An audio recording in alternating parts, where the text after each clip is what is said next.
Lincoln at one of the best venues in all of college football, Memorial Stadium, where they have a record 370th consecutive sellout. It began back in 1962 as the Cornhuskers welcomed Northern Illinois here to Lincoln, Nebraska. Let's go back to last week. Things started out great for the Cornhuskers in Boulder. They jumped out to a 17-0 lead, and the fans who made the trip there, they were loving life. But then in the second half, disaster struck. They gave up 31 second-half points, including this game-tying touchdown with less than a minute to go. And then the game-tying field goal attempt by Isaac Armstrong, no good. Colorado storms the field. Scott Frost not exactly happy. But now these Cornhuskers are making their way in the tunnel. They're going to run out onto the field here at Memorial Stadium, where this fan base wants to desperately see a win and see their team go to 2-1 on this young season before they really start Big Ten Conference play. As they get ready to take the field, we say hello. Justin Kutcher alongside Shane Vereen and Petros Papadakis. And Shane, this week we'll start with you. Coming off that loss, how big is this game now for the Cornhuskers? This is an important game for the Cornhuskers. Important in terms of getting back on track.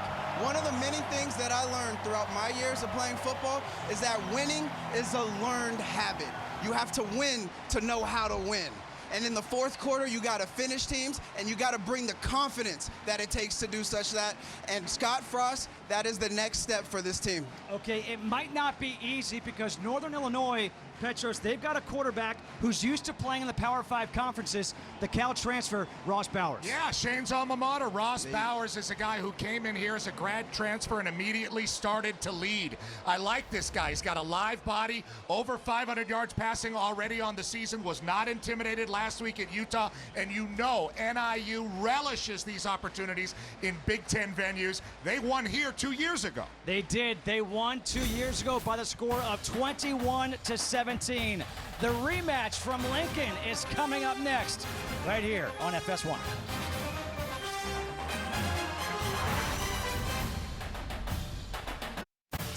Welcome back here to Lincoln, Nebraska at Memorial Stadium.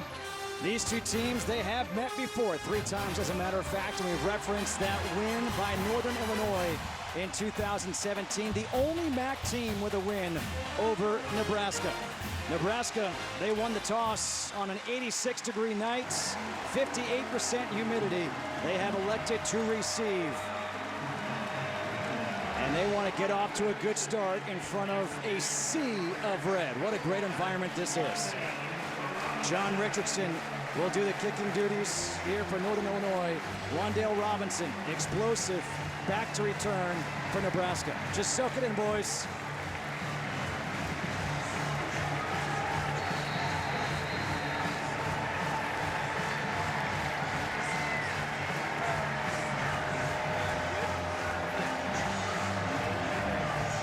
True freshman Robinson awaiting the kickoff. And we are underway. This will be taken at the 6 by Wyatt Mazur. And he will take it out to the 23-yard line. And we will say hello to the quarterback, the sophomore Adrian Martinez, a captain, just the second sophomore captain since 1930, and a guy who has an all-around game. Yeah, they like him to run the ball, and Scott Frost was telling us yesterday he's not afraid to pull some guards around and run this guy. He's a big kid, 225 pounds, and that is an equalizer for defenses if the quarterback can and will run.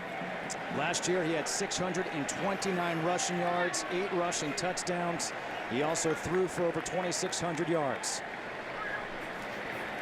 On first down, he will throw. It's incomplete, looking for J.D. Spielman. As we look at the starting lineup offensively for the Cornhuskers, up front, how about the center, Cameron Juergens, a redshirt freshman, converted tight end. Offensively, they're going to look at J.D. Spielman, Robinson. Those two guys will be the key targets. And another overthrow, this time to Kanawai Noah. And it's quickly 3rd and 10 here for Nebraska. The defense for this NIU team, I know you guys like the front 7 for NIU. They're tough. They're talented, very, very much so. 3rd and 10. Maurice Washington in the backfield.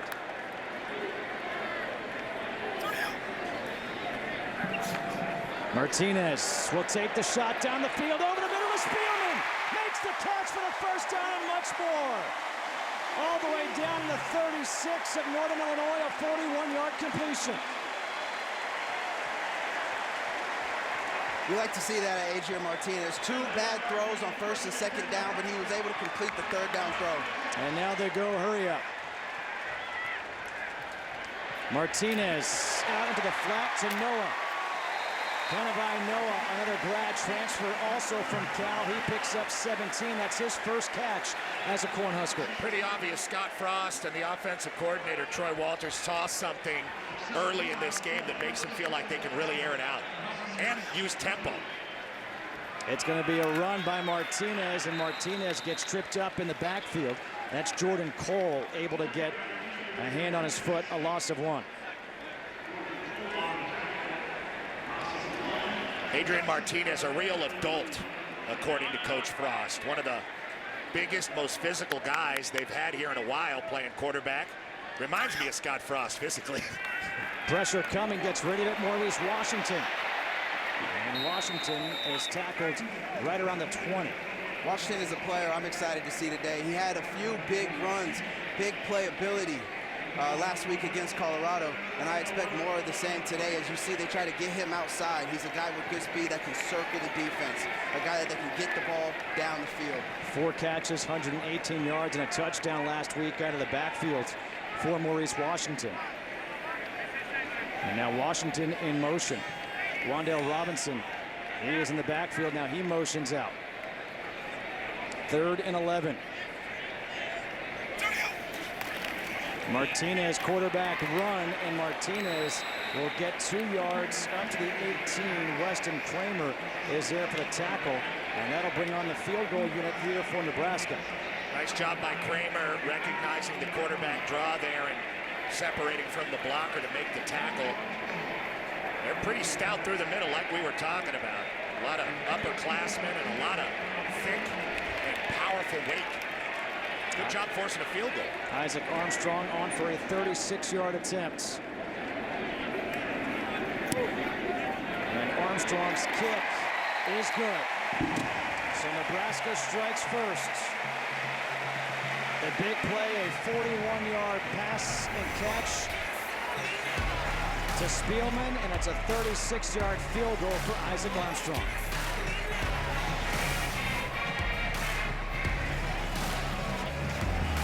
One of the traditions here in Lincoln is after the team's first score, they release balloons into the sky. Who's responsible for blowing up all those balloons? Somebody with big lungs or a machine. They have scored on their opening drive in all 3 games this year.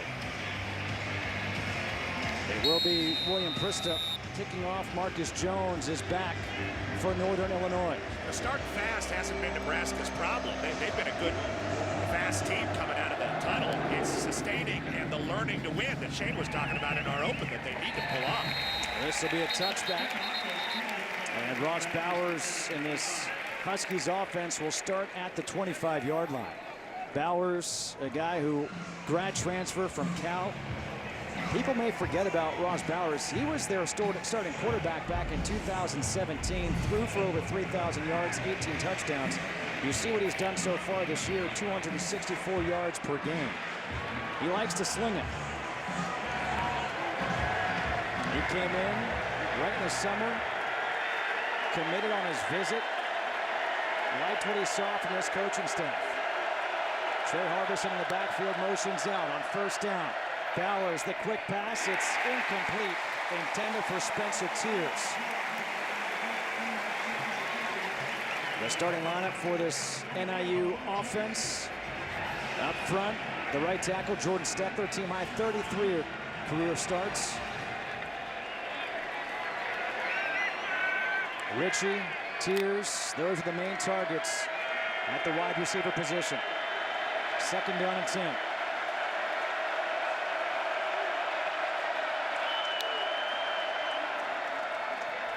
They handoff to Trey Harbison. Harbison nowhere to go. It's going to be 3rd and 10. Tony Butler steps up to make the tackle. Let's take a look at this defense for the Cornhuskers. You've got the brothers Khalil Davis and Carlos Davis up front with Darian Daniels. Mohamed Berry, a leader. DiCaprio Budo, one of the leaders. On 3rd and 10, the handoff again to Harbison. Again, he'll get maybe a yard, and that'll force a 3-and-out by this Husker defense. This Husker defense started this game off the right way, stopping them on 3 straight plays. 3 plays, NIU was only getting 1 yard. Now we got a 4th and long. This is the type of start that Scott Frost has expected and the type of start that they want for this Nebraska team. And a dangerous return man is now back, and J.D. Spielman had a 76-yard return for a touchdown against South Alabama in the opener. Matt Ferentz will punt to him. Spielman having to back up. Fair catch is made at the 23-yard line. Adrian Martinez has his team up 3-0. He will take the field when we come back. A warm, humid night here in Lincoln, Nebraska. Over 86,000 here. Adrian Martinez, freshman All-American. You see what he did last year. 295 total yards per game. Dedrick Mills is in at tailback, the transfer from Georgia Tech. They will give it to Mills up the middle, has a huge hole. Here goes Mills down the sideline, off to the races. And Mills finally gets tackled by Marche Terry. We're gonna like this one, Nebraska fans. This is just an easy zone read to the right side. He sees the cut in the A gap, gets upfield, breaks the tackle. Great job, great job. 61 yards, they go tempo again. They give it back, the ball comes loose. Fumbled, and I believe NIU, it's still loose. I think they've recovered it. They have. It's Terry who made the tackle. He's the one who recovered it. Jack Heflin is the one who knocked it free. Wow. Terry, the transfer from UConn, coming up with a big play, and Nebraska having trouble handling their Going own on the success. field is a fumble, recovered by Northern Illinois. First down. Just looks like no mix-up in the mesh, just Mills after the long run, helmet right on the ball. Looked like Mills was able to put the ball away, just gotta hold on to it when you're going through the line of scrimmage. Those big guys dream of opportunities like that to knock the ball free. And NIU comes up with a big one after a big play by Nebraska, big run. So now NIU takes over at their own 10. It looked like Nebraska was gonna march in. On first down, it's Harbison trying to go up the middle again. That stout defense for Nebraska is right there. Mohamed Berry again, Khalil Davis combined for the tackle. Trey Harbison is the back that they like, downhill guy, yak type of guy, yards after contact. 29 carries so far in the year. They use 2 other backs. Marcus Jones, number 21, is more of a 3rd down guy. Ross Bowers, also very effective running the ball. They will call running plays for him. No one's off limits back there for the Huskies. 2nd down and 9 here for Northern Illinois. Confusion defensively here for Nebraska. Bowers taking the shot down the field. Overthrows his intended receiver, Dennis Robinson. He had him wide open. I said there was confusion. I don't know what happened, but you could see there was a lot of movement before the snap. There was a lot of movement, a lot of talk between the safety and the corner. And I think that it looked like it could have been a cover 2 or a cover 3 mishap. Regardless, there has to be better communication. When we talked to the Nebraska coaches earlier this week, they said they harped on communication. They harped on situational football. Last week, coming out, backed up, Colorado hit them with a flea flicker that went the distance. These are the type of opportunities that Nebraska needs to capitalize on and not have open receivers downfield. Marcus Jones in on 3rd down. On 3rd and 9, the quick pass is complete to Cole Tucker, and Tucker's got the first down. That's a big first down right there for NIU. Yeah, he's from DeKalb, hometown guy. Cole Tucker, redshirt sophomore. They want to get more guys involved, just like Nebraska does in the passing game, beyond just Richie and Tiers. Bowers moving around in the pocket. Now he has to go down because he saw big number 79, Darian Daniels, closing in. When I say big, I mean big. 6'4", 340. That's big, and he's a captain and a grad transfer from Oklahoma State, so you don't often see that type of, first of all, movement, Oklahoma State to Nebraska. Second of all, that guy gets voted captain. It lets you know that Scott Frost is still really building his team from the ground up here in Lincoln. He's got his younger brother Damian backing him up. 2nd and 10, Trey Harbison. And Harbison, that's a good run out to the 30. He gets 7. That was a good, tough run there by Harbison. When we talked to the NIU coaches, what they said is they want to be consistent with the runs. They don't mind the 2, the 3, the short yard gains because it's going to keep the Nebraska defense honest. And it's going to allow them to run the whole plethora, everything that they have in their toolbox as an offense. There is Thomas Hammock, first-year head coach, former running back for NIU. Empty backfield here on 3rd and 3. Bowers, quarterback run, and Bowers dives forward for the first down. He knew exactly where he had to get to as he picks up 5. I feel like he might be a little banged up. Ross Bowers not moving as decisively as he was earlier. Here he just kind of gets behind his center, Christopher Perez, and meanders around and gets the first down, laid down a little bit on the field. Keep checking on Ross Bowers, see if he got the wind knocked out of him early in this drive by Darian Daniels, big number 79. The backup is Marcus Childers. Bowers won the quarterback battle in fall camp. 1st and 10. And a flag, gonna have a false start. False start. Offense number 88. 5-yard penalty. Remains first down. That's against Daniel Crawford, the tight end. Thomas Hammock, a guy who coached in the NFL the last 5 years as the running backs coach for the Baltimore Ravens. He said he was coming back to college for one job and one job only, his alma mater, NIU. There's a special meaning, a special significance of being in DeKalb and trying to get this program and sustain to where it is and where it has been. They have won 4 of the last 8 MAC championships. On 1st and 15 now. Bowers, the ball is tipped, and it's, I believe, nope, it's incomplete. Unable to hold on to it was Dennis Robinson. Mowberry there again. You know, what we know about Bowers is that he's tough. What we know about Bowers is the coaches are extremely impressed with the way that he has come in and the way that he has taken control of this offense. He stays late, he does the extra work, and he's an important piece to the offense that they are trying to build. 2nd and 15. The handoff to Harbison. Harbison gets those legs churning. Standing him up is Alex Davis as he finally forced him out of bounds after a pickup of 5. 3rd and 10 coming up. Good violent run by Harbison and really good fill by Alex Davis, the linebacker. Been impressed. Will Honus with a big hit earlier in this drive. Muhammad Berry getting physical. These Nebraska linebackers are running around with their hair on fire early in this game. Can they sustain it for 4 quarters? That's a conversation we'll have. 3rd and 10.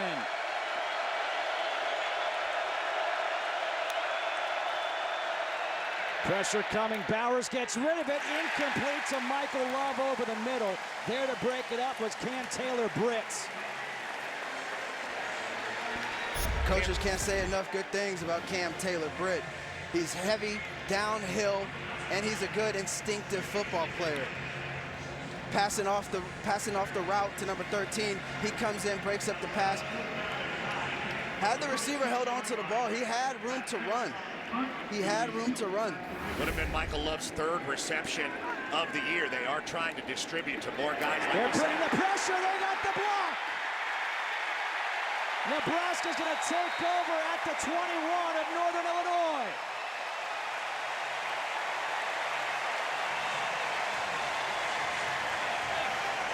Isaiah Stolberg was the one who got in, got the block against Matt Ferentz.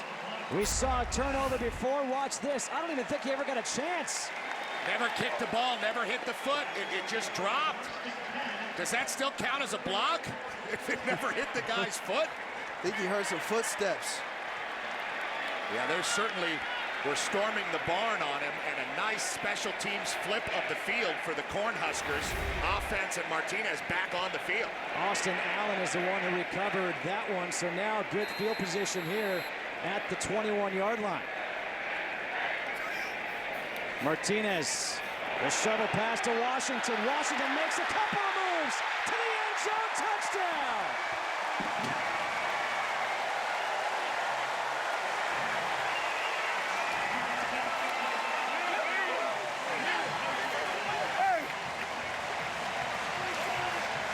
They describe him as a home run hitter. He just took one deep. They need that downfield playmaking ability. It's a jet sweep. Fooled everybody. Crazy move on Terry, and then keeps it going outside. Just a long, lean touchdown machine is Maurice Washington. Beautiful run by the sophomore out of Stockton, California. Isaac Armstrong on for the extra point.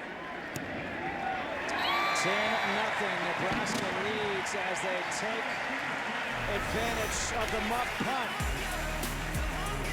They get great field position, and they turn it into a touchdown thanks to Maurice Washington. 10-0. Cornhuskers on top.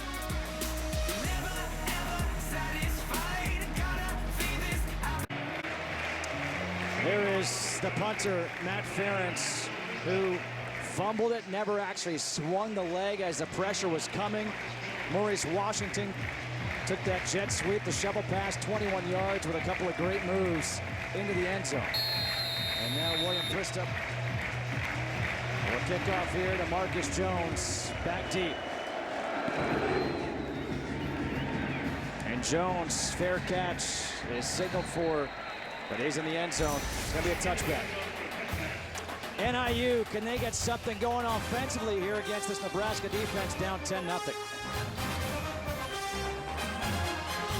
Eric Chenander, the defensive coordinator, has to like what he's seen so far from his Cornhuskers defense. They've allowed just 30 yards thus far against Northern Illinois. They've applied pressure, special teams. They got that block, punt, fumble, whatever you want to call it, but they forced a turnover. Yeah, just one coverage mistake that Shane pointed out. Cam Taylor-Britt passing off the receiver to nobody, and the ball was overthrown by Ross Bowers. Chenander talked to us about not distributing blame amongst each other, a young team learning to handle success. They've come out today, and they look vibrant on deep. Bowers to pass on first down, taking the shot. Again, he overthrows his receiver, Dennis Robinson. Was going up against DiCaprio Boodle. Boodle last year had 15 pass breakups, second in school history. We got a seam fade ball. I like seam fades because it gives the receiver a lot of room outside. It looks like he caught the ball or caught a glimpse of the ball a little bit late, maybe looked back a little early. You're going to see a little bit better throws from Ross Bowers, and he can make them. He's very capable of making all the throws needed. Maybe a little geeked here at Memorial Stadium. That's two overthrown balls to the same guy, Robinson. On 2nd and 10, the handoff up the middle to Harbison. And Harbison, a good hard run, tackled by DeAndre Thomas. He was one who got a deflected ball before, picks up 7, does Harbison. Thomas Hammock, being a former running back and a former running back coach, one thing that he loves about his backs are the yak, the yards after contact. And as you can see on most of Trey Harbison's run, he's getting contacted at or near the line of scrimmage, but being able to still pick up 4 and 5 yards. Coach is probably going to be very happy with that tomorrow. 3rd and 3.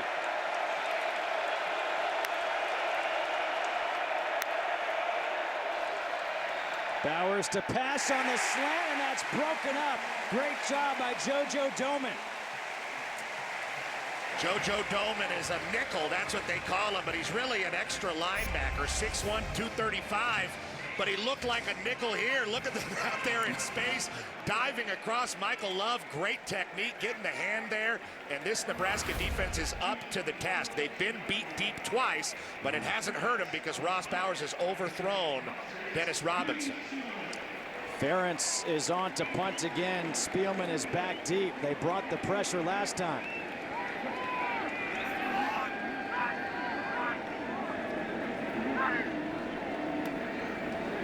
And it's going to be a fake. Ferentz Ferentz trying to run for it. I think he's short. Gonna be a yard short. Wow, what a gutsy call there by NIU, and it backfires. It's been a rough day already for the NIU punter, Ferentz. But they see a gap that they want to exploit. The only problem is he is really far back there, and he's got to be able to use his blocker. You see Eli Sullivan coming in and blowing up the play. If Ferentz was just a little bit more of an experienced runner with the ball, I think he would have had the first down. Austin Allen is the one who made the tackle. Austin Allen is the one who recovered that fumble earlier on the block. So now Adrian Martinez takes over. Great starting field position again at the 34. Martinez rolling out to his right. Has time. Throws towards the sideline, incomplete to Spielman, who took a hit, and here comes the flag. Trayshawn Foster. Now, just because the hit looked to be a hard hit, I'm not sure it was an illegal hit. Let's take a look at it. It was after Spielman had touched the ball. Trayshawn Foster, redshirt senior from Tuscaloosa, came in and cleaned him up. And the officials are consulting as to what exactly happened. He wasn't there early.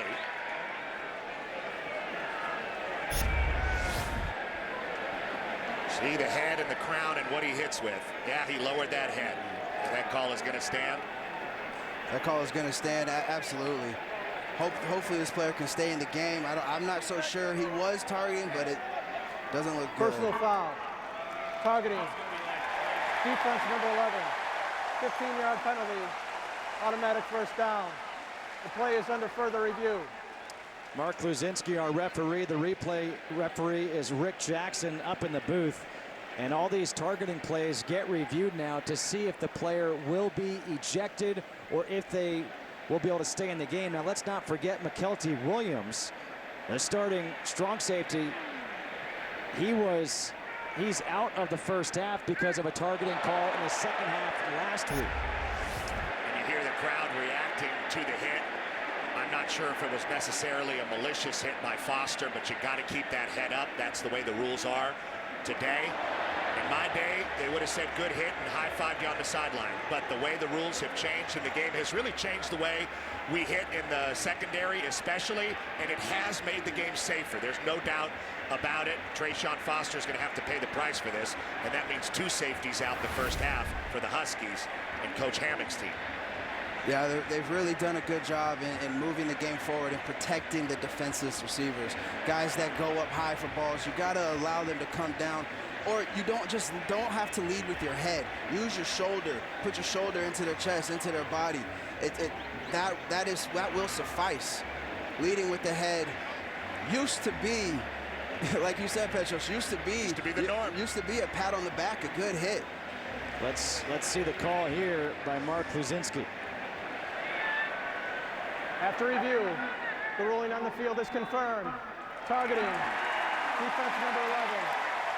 15-yard penalty, automatic first down. By rule, number 11 is disqualified. So Trayshawn Foster is out now with 5:17 to play in this first quarter.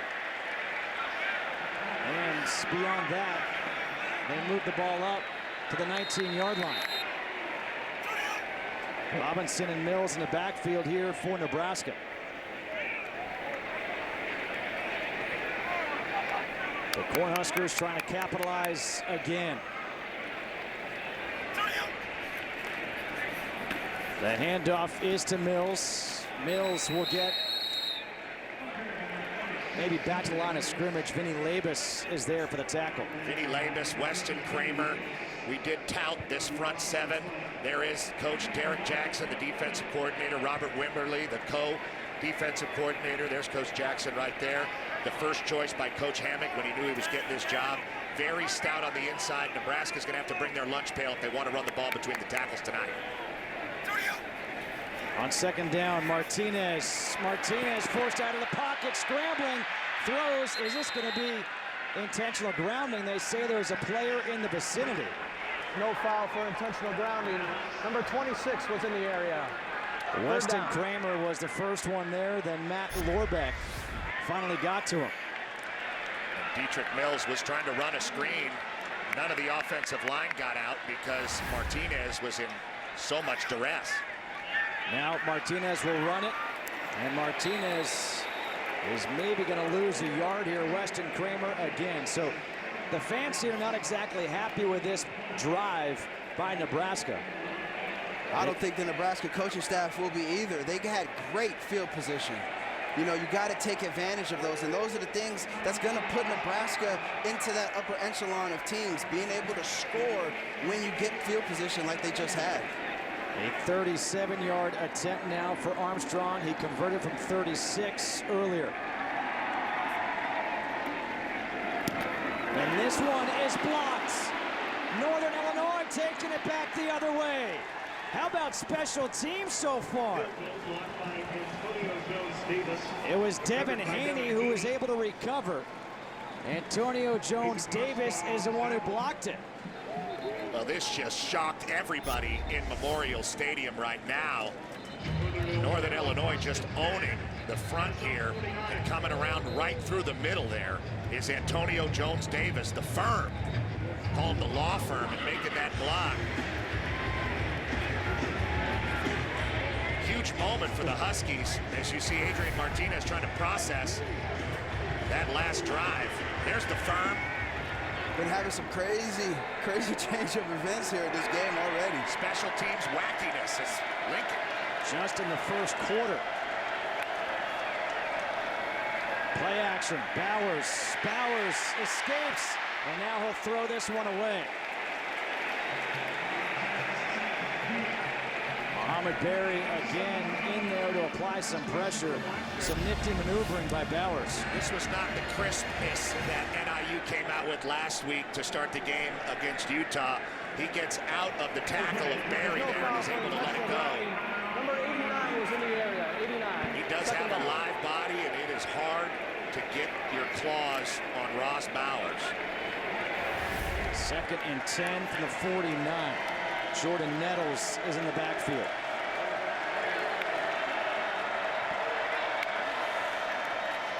Nettles makes a one cut, takes it up to midfield. He's going to get a yard, 3rd and long coming up. For NIU, you kind of want to get something going on this drive. You got to take advantage of the good field position. You have to do what Nebraska was unable to do the last time that they possessed the ball. You're in good field position. You have Nebraska on their heels. Go ahead and get some points on this drive. This is an important 3rd down, as they all are. They're 2 of 5 on 3rd down so far in the quarter.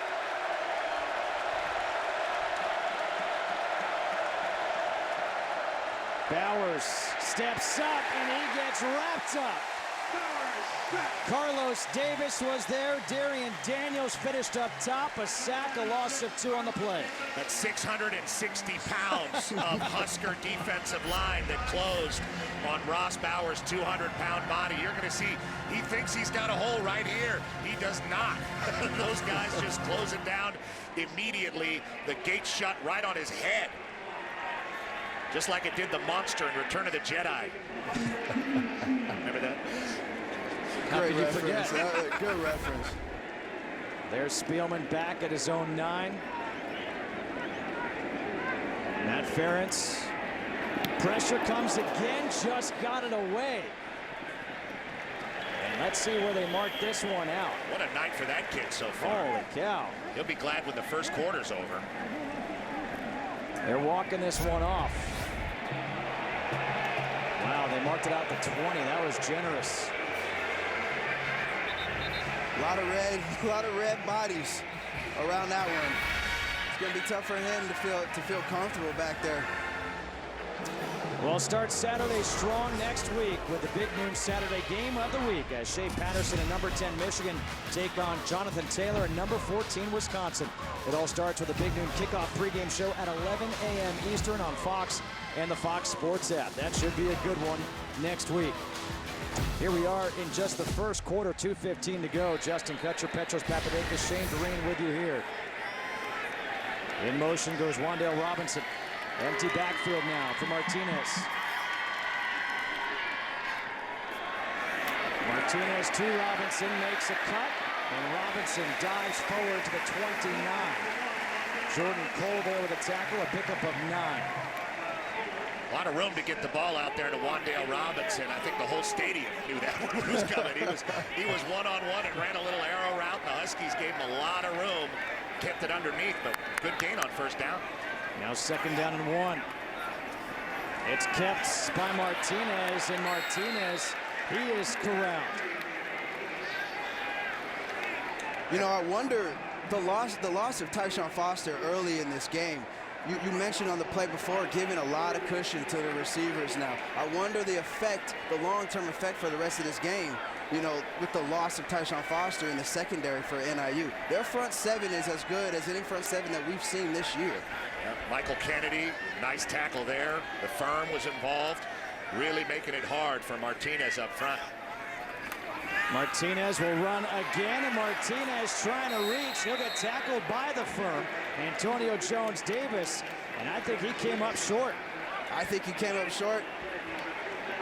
He came up short. Antonio Jones-Davis coming out, making some big hits. I think this NIU front 7 has taken it upon themselves to shut down Adrian Martinez and to shut down this Nebraska run game.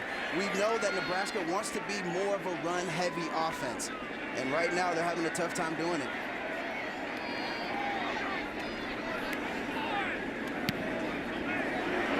Back deep, Cole Tucker makes the catch at the 19, gets wrapped up at the 20. A 52-yard punt. Special teams have looked special thus far for the Cornhuskers. With 29 seconds to go here in this first quarter.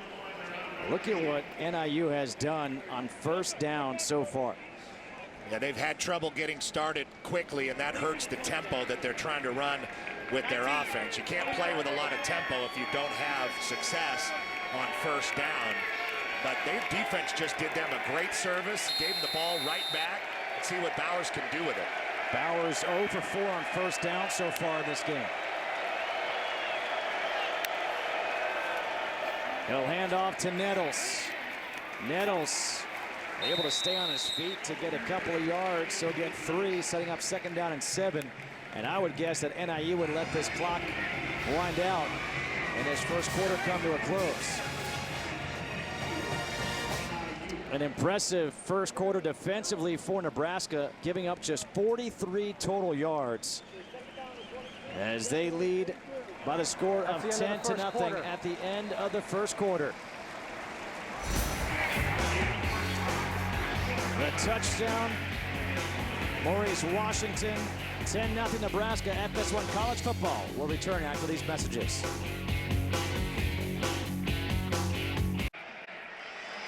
(10-0) Nebraska leading Northern Illinois as we start the second quarter. A long first quarter, a crazy first quarter.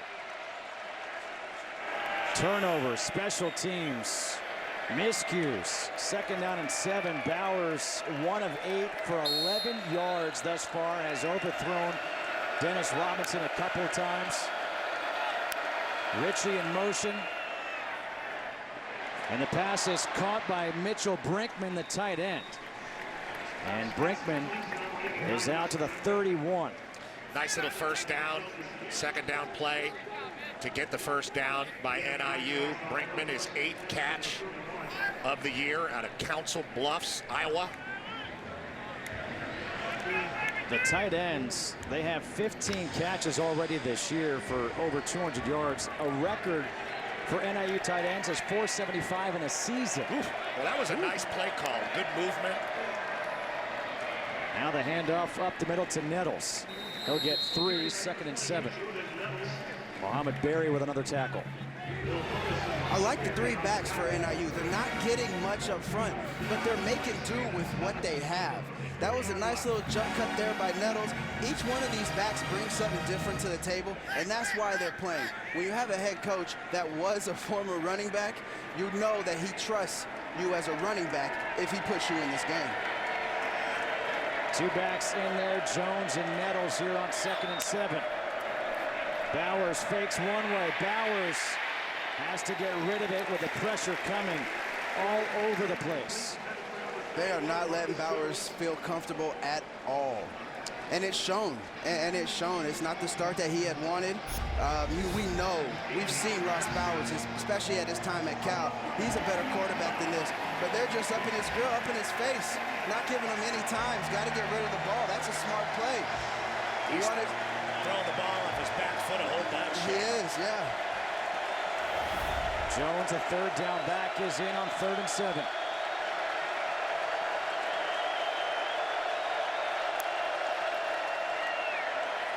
Bowers again has to get rid of it with the pressure coming up the middle.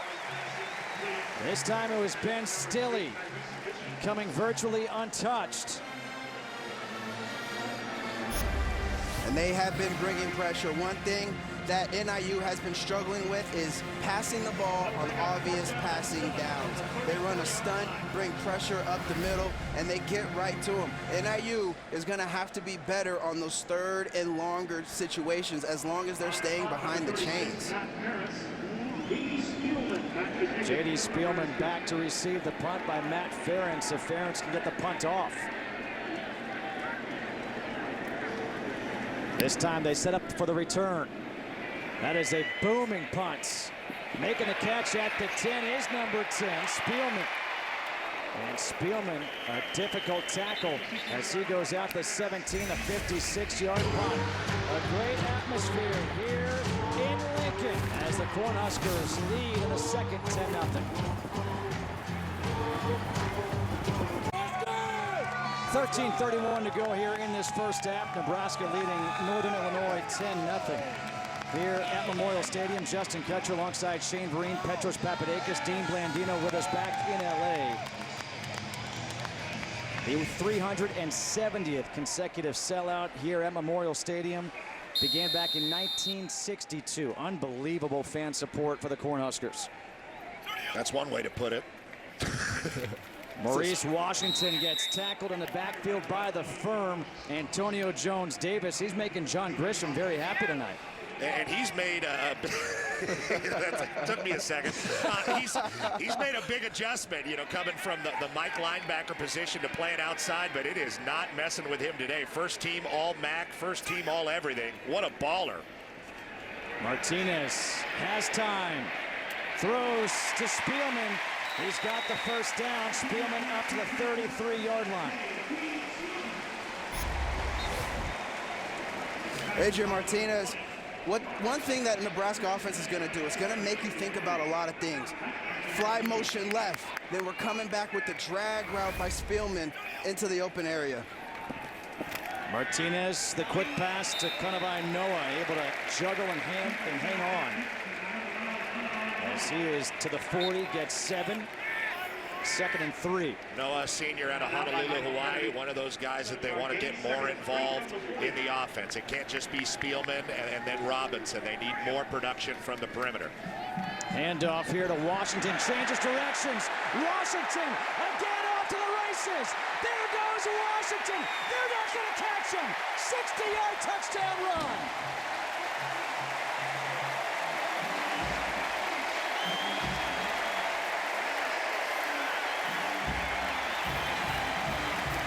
This kid is explosive. This is a special back. Anytime you can give somebody an inside zone, he cuts it back. He's one-on-one with the corner. Corner does not have a chance, and then you just see the speed. You just see him leave everybody. That's a sign of a very special back. He broke a lot of ankles there, and when you have a back like that break an ankle from the safety, two safeties, Traquan Smith and Terry, that is really impressive. The extra point is blocked. Another special teams miscue. The ball, I believe, was kicked. Flags came flying. They recover in the end zone, but it's not going to matter. Isaac Armstrong maybe shoveled the ball on the ground. This has been one of the most wild special teams. I thought last night was Friday the 13th with a full moon. Second time Nebraska's had trouble getting a kickoff. Illegal batting of the loose ball. Kicking team number 98. That foul includes a loss of down. It is declined by rule. The try is no good. We'll go to the kickoff. Timeout. Second 60-yard play of the game for Nebraska. Maurice Washington to the house. Adrian Martinez. Oh yeah, he loves it.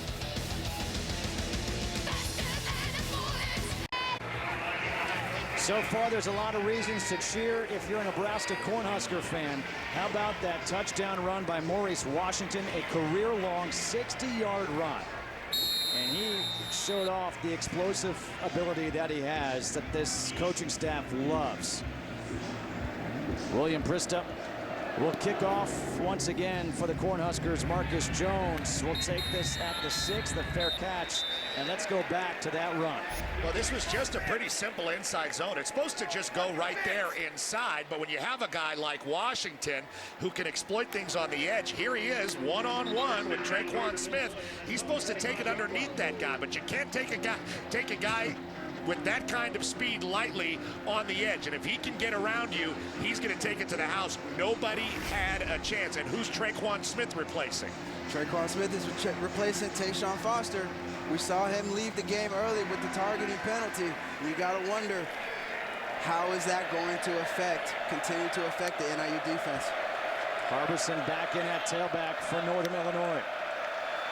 Bowers throws the crossing route complete to Tears. Spencer Tears makes a couple of moves, cutting it back across the field, has some blockers, and he'll be run out at the 42-yard line, a 17-yard completion. That was awesome.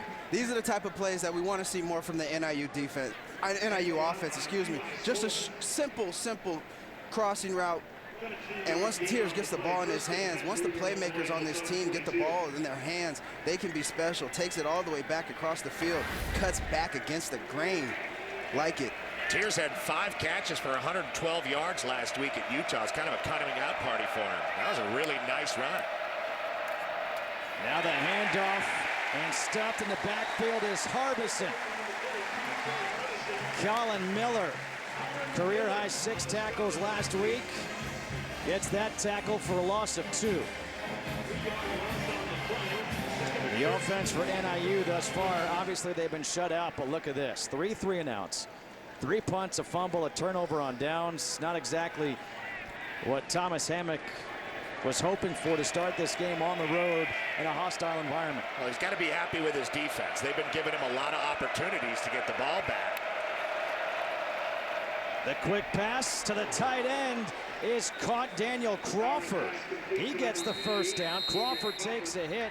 There's a player down. This is an official timeout. That is Cam Taylor Britt who delivered the hit, and you could see him holding that right shoulder area. This will be a full media timeout. A key player on the defense for Nebraska is down right now.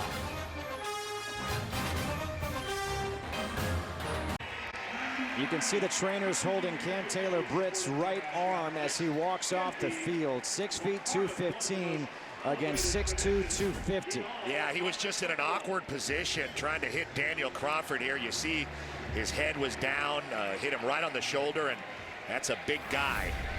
Got to see what you hit. It's a big loss for the Cornhuskers defense. You can see the look of concern for Eric Chinander. 1st and 10 here for NIU in Nebraska territory. Handoff to Nettles. Nettles bounces it outside. Nettles has the first down. Jordan Nettles picks up 14. A good run by the redshirt sophomore. Jordan Nettles showing some feet. Another inside zone. They're loving the inside zone, but slippery when wet. And he got right outside. Defense wasn't expecting him. Look at his stop. That jump cut right there, that's special. A little bit of a Maurice Washington imitation there. You can go outside with some speed. I'll do it too. It's something about number 28. And just not as far as Washington was able to go.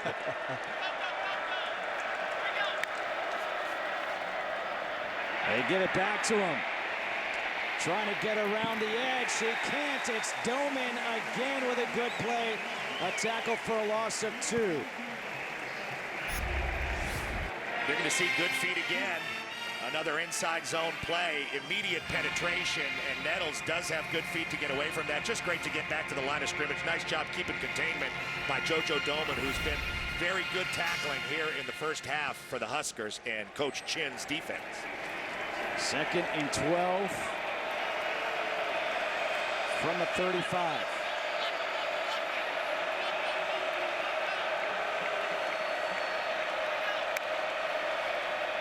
Bowers. That pass is caught by Tyrese Ritchie. Wow, what concentration with Lamar Jackson jumping in front of him. He gets 7. Lamar Jackson, frankly, was all over this one, but great concentration. Stop route on the outside. He's got him all over him, but he stays with it, brings in the catch, and now they have a manageable 3rd down situation. What a job to catch that ball by Ritchie, and now it's 3rd and 5. They're on their feet here at Memorial Stadium. I like to see Ross Bowers make a play here.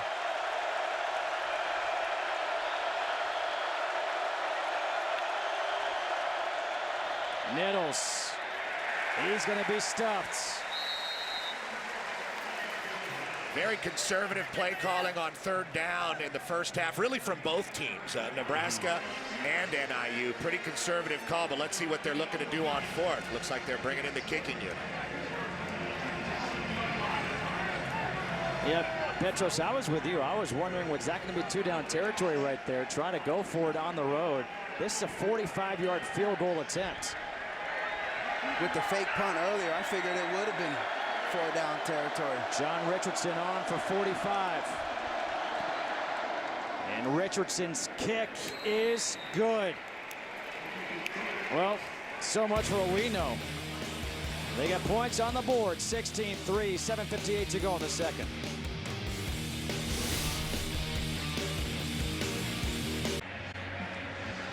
Scott Frost now in his 2nd year as the head coach here for Nebraska.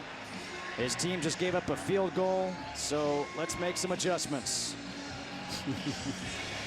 Something to be said about the old school ways. As long as he doesn't stick the turf in his mouth like Les Miles, I think he's in pretty good shape. Look at those guns, though. Les Miles, how about Kansas with the win against Boston College? Just went out there and rolled him on Bunker Hill, right? Oof. John Richardson will kick off. Back deep is Wan'Dale Robinson. And they're going to try for a little onside pooch type kick, and this is going to go out of bounds, so that'll draw the flag. Special teams, special teams, special teams. Yeah, a lot of curious decisions there from Coach Hammock. The fake punt there. On the kicking team, the 5-yard penalty will be added to the out-of-bounds spot.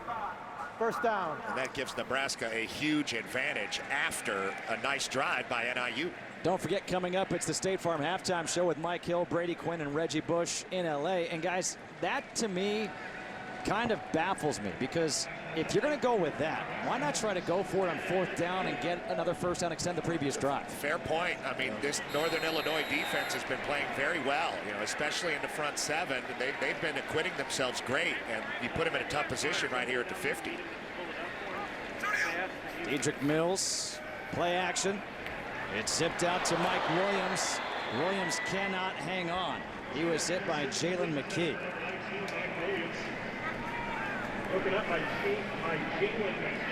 Jalen McKee doing a nice job closing on this route.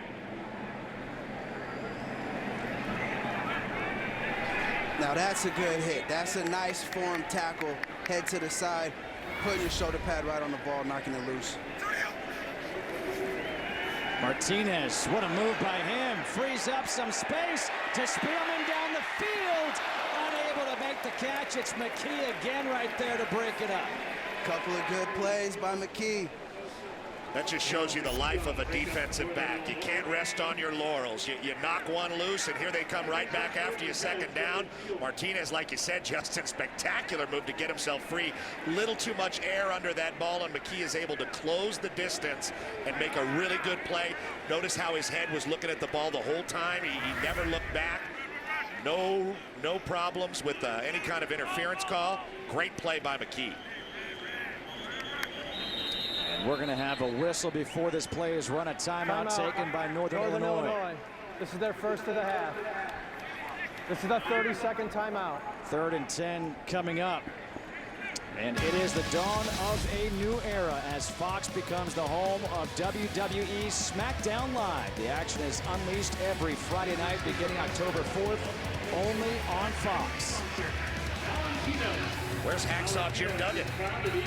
Is he still in the, is he still doing it? Is it past me? Oh, I used to have all those figurines, T-shirts, the actual ring. Oh, come on! I never had that Cornhusker hat though. Go on YouTube and watch Mean Gene and the Macho Man. You'll be watching it for 3 days and laughing. 3rd and 10 after the timeout by NIU. Mills in the backfield. Mills picks up the pass rusher, buys Martinez some time, throws a back shoulder, and it's caught by Williams. 26-yard completion on 3rd and 10, and Nebraska's going to go hurry up. Taking a page out of the Oregon book when Frost was there.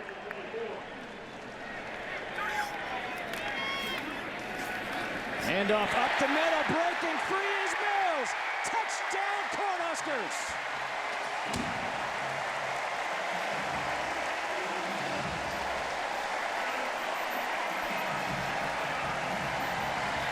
After 2 great plays for no yardage by Jalen McKee-Bay, Nebraska just pours it on, taking advantage of the field position, and UC Mills just running right through the contact zone there, protecting the ball with his off arm, keeping it high and tight. Very nice run by the junior college transfer out of Waycross, Georgia. Armstrong on for the extra point. This time he'll convert. Dedrick Mills. A 24-yard touchdown run. 23-3. Nebraska on top.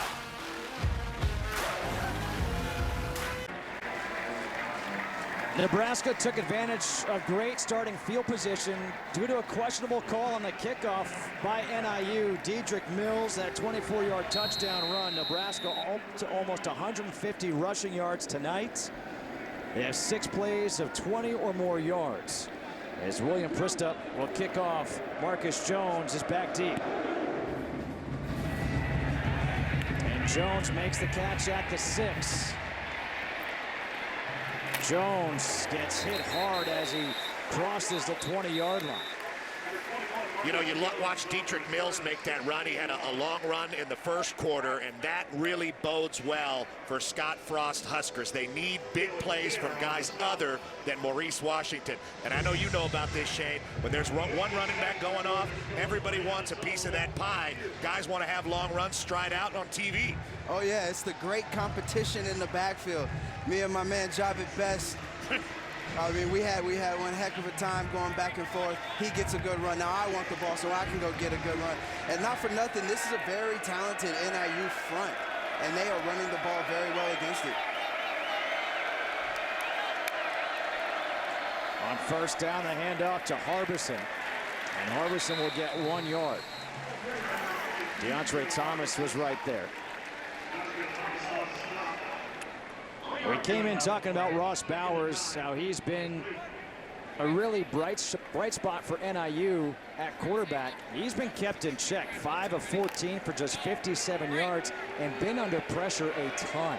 And they're not going to let him beat them dropping back and throwing the ball. They're going to put people in his face. The game plan is very clear now from Coach Frost and his defense. Tucker in motion. Bowers steps up down the sideline, and that ball is incomplete. Unable to hang on to it was Spencer Tears. Nice throw, though, by Bowers, and that time Nebraska only rushed 4. Bowers was able to release that ball. Should have been a big play. Tears, he's holding that right arm. It's laying limp as he runs off the field. Maybe came down wrong on that right shoulder. Yeah. Tears had two really good catches last week, diving slant catches. He's an able-bodied receiver. Hope he's all right with that shoulder.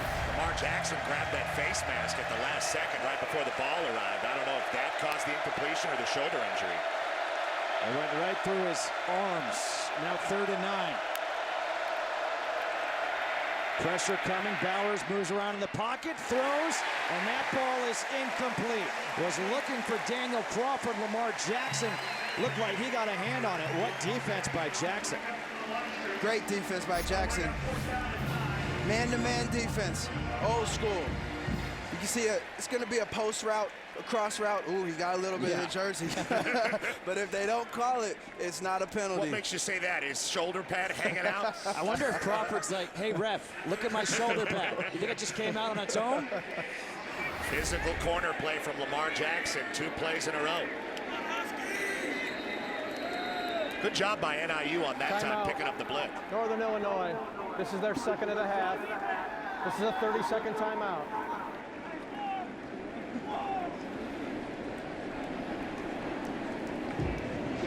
Punting has been an adventure for Thomas Hammock's team so far, and here they are in a 4th down situation, calling a timeout, trying to make sure they have the right personnel on the field. I know they played at Utah last week, and Rice-Eccles is a tough stadium. This is a different animal. There's no doubt about it. Who's the backup on the punt team, on L2, you know, all these different things. These things do tend to discombobulate you in a venue like this, especially when you get down, as Coach Hammock's team is down 20 here. 89,593 here tonight at Memorial Stadium. Ferentz to punt from his own 10. Spielman at his own 29. Pressure coming again. They block it again. And this is going to go out of bounds.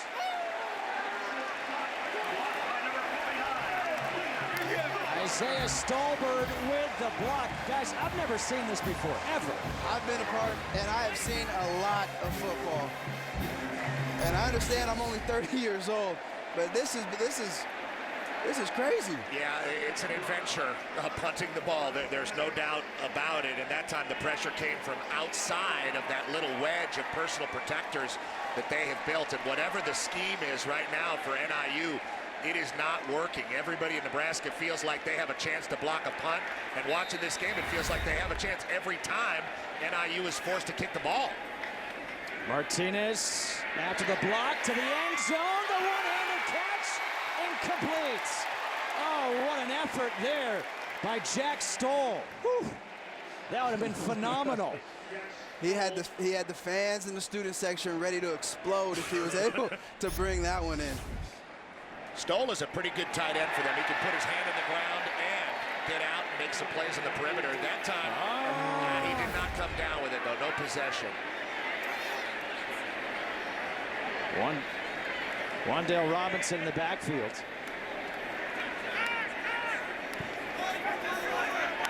Second and 10. They give it to Robinson, who was a running back in high school, and Robinson is going to lose a yard here, setting up 3rd and 11. Looks like he went right into his own offensive lineman there and just fell down. But they are trying to get him more touches and more comfortable running the football back there.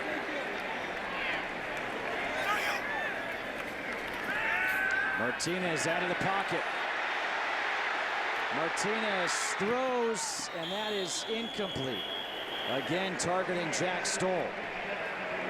So, hey, give credit to NIU defensively to come up with a stop and force a field goal attempt. They're doing all they can possibly do for Derek Jackson. I mean, you can only do so much. No, they've been put in a tough position a whole bunch. And football's not about pointing fingers and blaming the other unit, but more often than not in this first half, the Huskies have been put in a horrible position by their offense and some of the special teams decision making. And another block on a field goal attempt. Armstrong, he gets blocked, and guess who it is? Jalen McKee, who came up with a couple of defensive stops. This is unreal.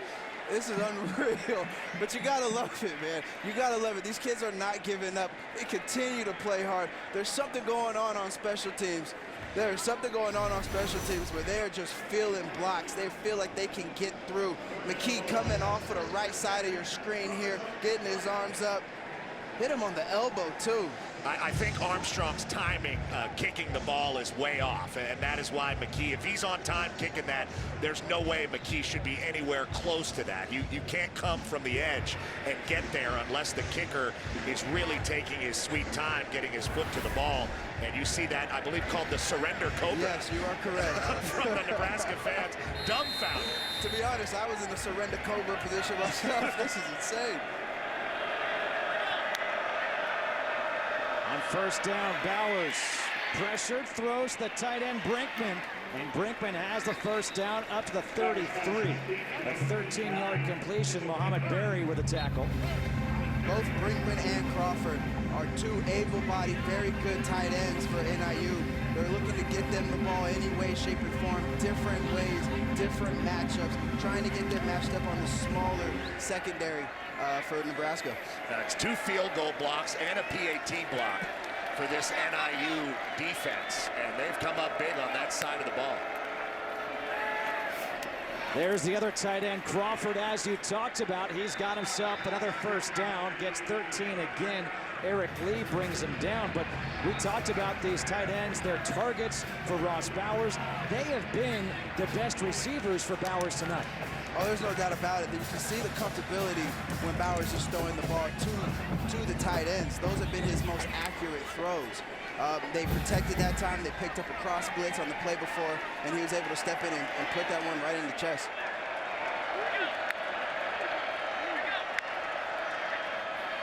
Harbison on the carry. He'll get 2 yards. Second down and 8. You know, it makes sense that the tight ends are having a big night here in Lincoln, because you've seen over and over again these Nebraska linebackers, you know, flying to the line of scrimmage, very aggressive, trying to get in Bowers' face with pressure, trying to stop the run. So what's soft, the middle is soft, and they've been able to exploit that. Good play calling by Eric Idisness, the offensive coordinator of NIU, because those are aggressive, frightening Nebraska linebackers, especially number 7, Mohamed Berry. They are active. Second and 8, 3:45 to go here in this first half.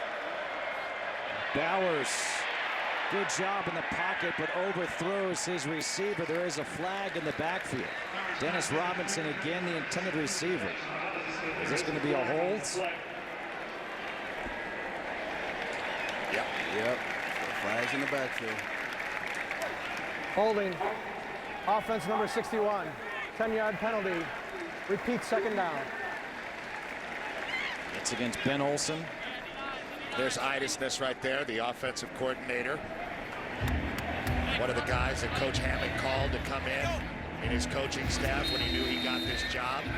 Coach Hammond knows this is primarily a running offense. He was a running back, but they wanted to throw the ball a little more. That's why Idisness is here. That's why Ross Bowers is here. Second and 18, Marcus Jones in the backfield. Ritchie in motion. The screen out to Jones, and Jones gets leveled. This Nebraska defense covers sideline to sideline. That was a nice hit there by JoJo Domain. How about Darian Daniels out there helping out?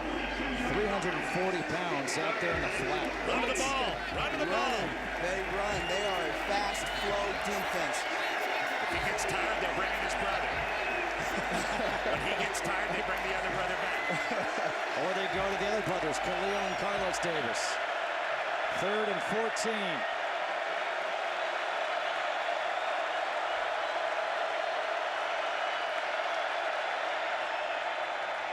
Bowers to Ritchie, over the middle, reaching for midfield. He'll get there. He gets 8. With 2:40 to go, Will Honus, Mohamed Berry combined for the tackle. It looks like they're going to keep the offense on the field because, frankly, when you bring the punt unit on, it's more dangerous. Yeah, at this point in the game, they're going to have to go back in at halftime and make some serious adjustments. This is a huge risk as well. I mean, maybe a quick kick here from Bowers. Can he kick? We'll see.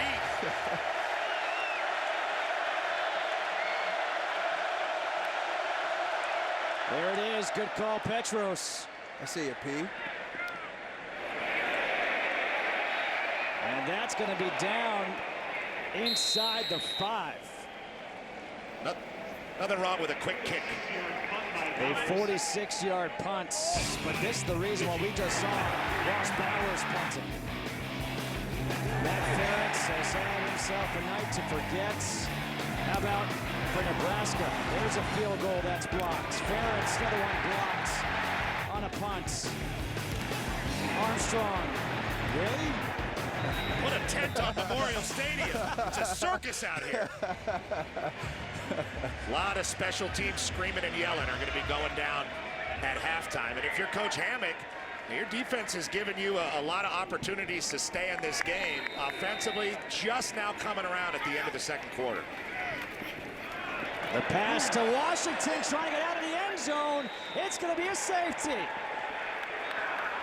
Jordan Cole makes the tackle in the end zone for a safety. A great call on the quick kick to pin Nebraska back. Right. And then Washington, just a little too cute, not knowing exactly where he was on the field. Risky to throw a swing pass out there anyway. It is. Backed up like that, and a great job rallying to the football by the Huskies. I understand that they like to get Washington outside. He has the speed to make plays out there. Great tackle by Jordan Cole. But you want it when you're backed up. I always felt most comfortable when we just ran the ball straight ahead. Just blow the defensive line back and create some more room. You bring a lot of stuff into play when you're throwing swing routes into the end zone. I guarantee you, all those Nebraska fans right now watching this game going, wait, why are we throwing that pass? Why aren't we just running him up the middle to get a few yards out of the end zone? Backed up like that, usually you want to call a play for second down. If you're going to call a play down the field, it's for second and third down. Just like Shane said, you want to get a little room on first down. That was not the call there. Maybe trying to catch him off guard. And here's NIU with 1:49 left and a chance at some better field position, and they got some points on the board. Cole Tucker is back to receive this from Isaac Armstrong. The punts, a good booming punt. Tucker makes the catch at the 18. And Tucker able to stay on his feet down the sideline, dives to the 35. So a good return with 1:41 to go. And one timeout for Northern Illinois. Coming up, it's the State Farm Halftime Show with Mike Hill, Brady Quinn, and Reggie Bush in LA. A crazy finish in East Lansing. Number 5, Oklahoma heads west to LA, not far from where those guys are. And Heisman frontrunners in action. Depends what time of day. Yeah, very good call. How far they are from the Rose Bowl. I think Jalen Hurts had 100 yards in the first drive, 99 yards rushing in the first drive. Is that good? I think that's a good way to start a game. Yeah, I'll take it. Lincoln Riley might be able to get me the Heisman if I play. I mean, this guy is an unbelievable coach. Bowers on first down. Throws over the middle. The pass is caught by Dennis Robinson, who gets stuck by Mo Berry. A 3-yard pickup, but a great tackle and wrap there by Berry. His 6th tackle of the half. And right now, there's 1:23 on the clock, and Northern Illinois only has one timeout. They got to throw the ball towards the sidelines. Bowers, he says, I'll go over the middle, and that's going to be short of the first down, so the clock will continue to wind. Daniel Crawford makes the catch. Eric Lee, a good tackle to prevent that first down.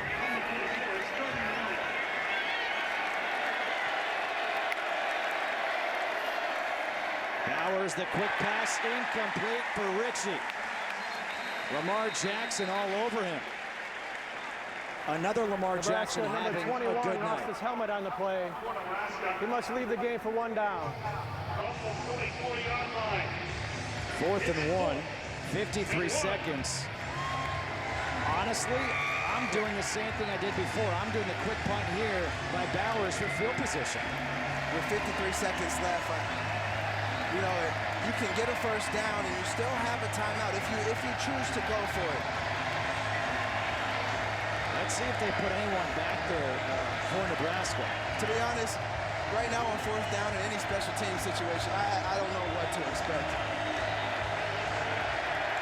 Play clock is down to 2, and a timeout will be called. Timeout. That's the final timeout for Northern Illinois. Final charge timeout. This is a 30-second timeout. A lot of mismanagement here down the stretch, and maybe Coach Hammock didn't like the formation. Maybe a quick kick was called. Maybe they had a quarterback draw for Bowers. I think he saw something there. But guys, how much of this is because of the miscues on special teams? The fact that we're even in this situation for Northern Illinois. Yeah, I mean, if you can't punt the ball, every time they punt the ball, it's been a mess almost. Yeah. They almost get it blocked. The fake attempt was bad. So Coach Chenander wondering what to expect on 4th and 1. Dangerous situation really for everybody involved, because the field position for NIU is good. Yeah, if you're Chenander right now, are you putting a guy back to receive the punt, or are you just playing defense, and if the ball goes, you let it go? Looks like they're playing defense. No deep safety. On 4th and 1, it will be a quick kick again. I mean, you have to. Was the smarter play, and Northern Illinois gets the ball to start the second half. I mean, you think about it. If you don't convert there, it's a 43-yard punt. But if you don't convert there, you give Nebraska the ball back with 3 timeouts remaining on a short field, and you're already down 23-5. You had to give it back. It was just a question of how do you give it back. I mean, how do you change possession? And so far, at the end of the second quarter, Ross Bowers has become the punter for the NIU Huskies. That's 2 punts. Honestly, I wouldn't be surprised if he's punting the rest of the game. If it's 4th and 11, it might be a little different. Go, man. Robinson motions out, 44 seconds. Martinez to Robinson, sets up the screen. Robinson nearly broke free, but the firm again with a firm tackle. Antonio Jones-Davis, and they're going to go hurry up. And the firm saved a touchdown. Saved a touchdown. Timeout called here by Nebraska. This is their first of the half. This is a 30-second timeout. And you're right. I mean, they had the block set up. Robinson, he's one of those home run hitters. 2nd and 1 coming up after the timeout here for Nebraska. A 23-5 lead over Northern Illinois, and maybe, there's some doubt in the minds of Nebraska fans. Again, we opened the broadcast tonight talking about last week. They had a 17-0 lead, and then they gave it up in the second half. They've looked good in this first half, but can they play all 4 quarters? That's something that Scott Frost is looking for, especially this week. Martinez, he will step up. He's got the first down. Now he goes down at the 29. He gets 7. The clock stops to move the chains.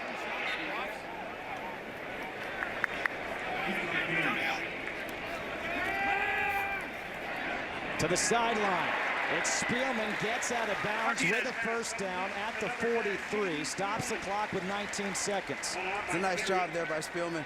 Nebraska coaches talked to us earlier. They talked a lot about situational football. They said that they didn't handle the situations well last week, and now we're in a 2-minute drive here with 19 seconds to go. Let's see how they handle this one. Wyatt Mazur's in the backfield. Martinez looking over the middle. The pass is caught by Robinson. Down to the 27, a 40-yard completion. And a timeout taken here by Nebraska. Now Scott Frost is in the Thomas Hammock world. He's wondering if he can go out there and kick a field goal. It's been a disaster. No doubt. They've got 1 timeout remaining. We said, how are they going to handle situational football? Well, with this situation, not much time left on the clock. You need a big chunk play. And there they have it. Nice pass and catch to Wan'Dale Robinson. You worry about the secondary for NIU. Well, they will get McKelty Williams back for the second half. That'll be big for the secondary for NIU after they lost Trayshawn Foster in the first quarter for targeting. Nice job by Martinez there, dropping it in over the linebackers in front of the safeties, and a good job of Robinson adjusting his body. Former running back had to turn all the way around to make that catch. From the 27. Martinez to the end zone. Incomplete. Noah, they say, was out of bounds. They're going to have to take a look at this one. Yeah, he had Jalen good McKee position. was there on the coverage again. Man. McKee was in good coverage. This one was a height disadvantage, but he was still able to do enough. The fans saw the replay. They think it's a touchdown. Noah thinks it's a touchdown.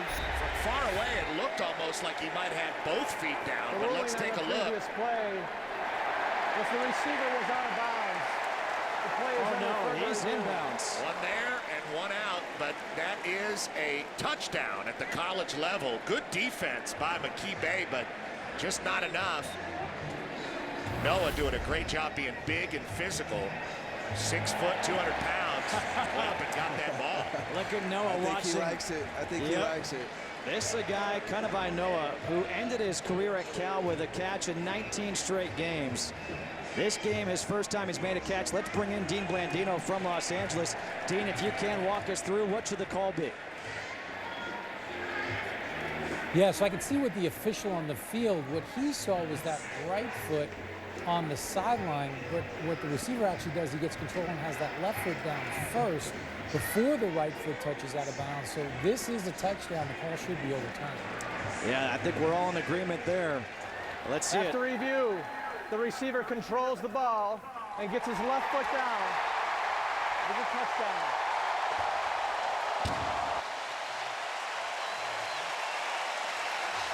A 27-yard touchdown pass from Adrian Martinez to Kanawai Noah. Noah's first touchdown as a Cornhusker. Nebraska offense looked good. They got the ball with under a minute left to go in the half. And they moved the ball right down the field. Got 6 points at the end. This isn't a gimme. It's a new place kicker as well.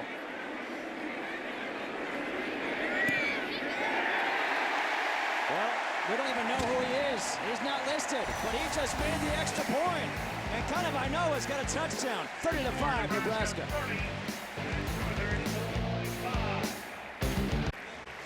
All right, I think we have the mystery solved.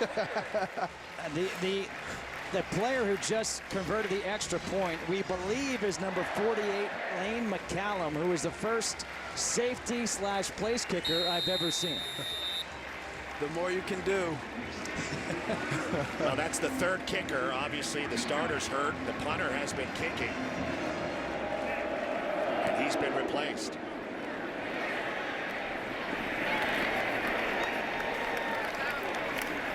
And this will run out the half. 30-5, Nebraska leading here in Lincoln over Northern Illinois. Right now, let's get you to our studios in Los Angeles. Back here in Lincoln at Memorial Stadium, we're at the half. Nebraska leads 30-5 over Northern Illinois. The Huskies to receive the kick to open up the third quarter. Justin Kutcher alongside Shane Vereen and Petros Papadakis. Guys, that was about as crazy a first half of football as I've seen in my entire life. But if you're a Cornhusker fan, you're loving life right now, being up by 25. Oh, you're definitely loving life. And it's because of Washington and Mills. A couple of big runs have put the Cornhusker offense and the Cornhusker team ahead in this game. And I think in the second half, they're going to need to lean on them more. So those were touchdown runs, but how about this is what's crazy, the miscues. Unbelievable, and Nebraska had their share too because of their kicking problems and their hurt kicker, but a fumbled punt, a blocked punt, a bad decision on an onside kick, 2 quick kicks. This has been a special teams adventure, to say the least, fellas. Pressed up to kick off, and that will be a touchback. So NIU will start at the 25 to open up this third quarter.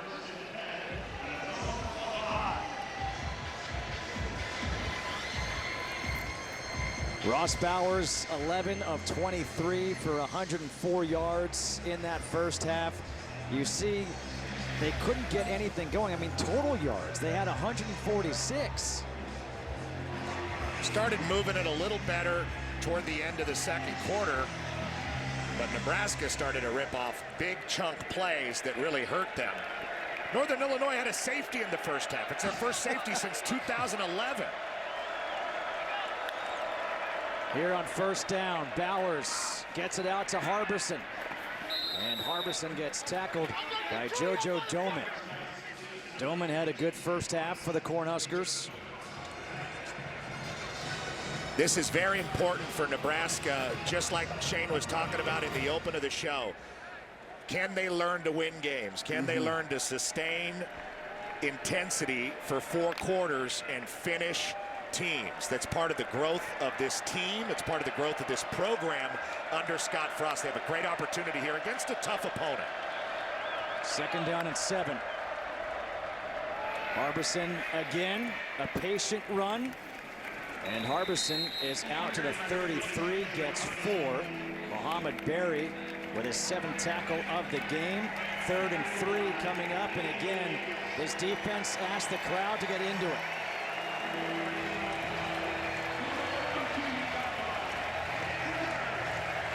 Third and short.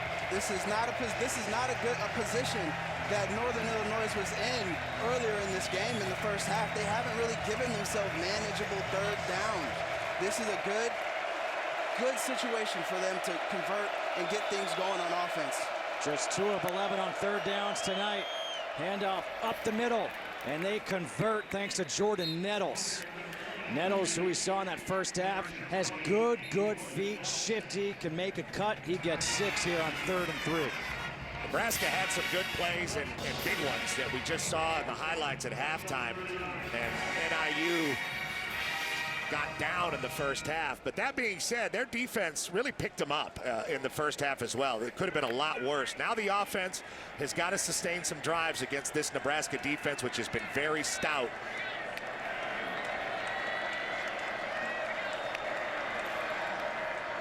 Nettles again. Look at that patience as he gets through the hole. Nettles still on his feet. 22-yard run by Jordan Nettles. As you said, patience is the key.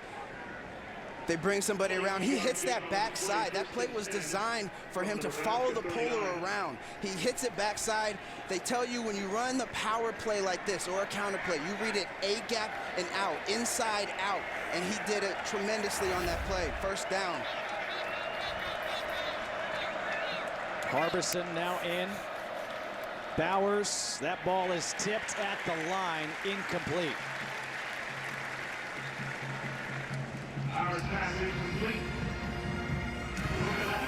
Second and 10 coming up here for the Huskies of Northern Illinois.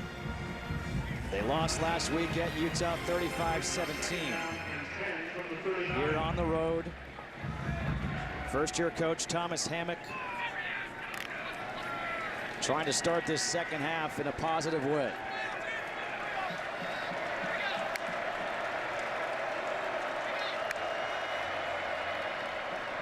Bowers again tipped at the line, and then he knocks it down. Smart.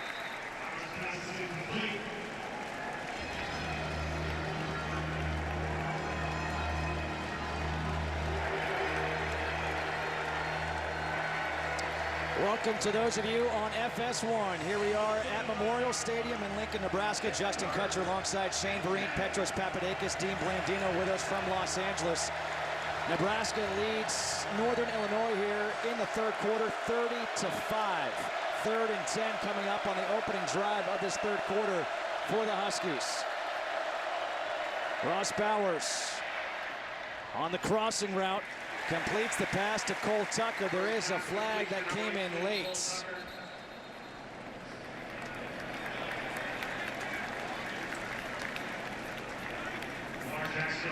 The referee is Mark Kluzinski. This is going against Northern Illinois. I think they have Dennis Robinson downfield with the pass interference before the ball was thrown. Although the flag came in kind of late.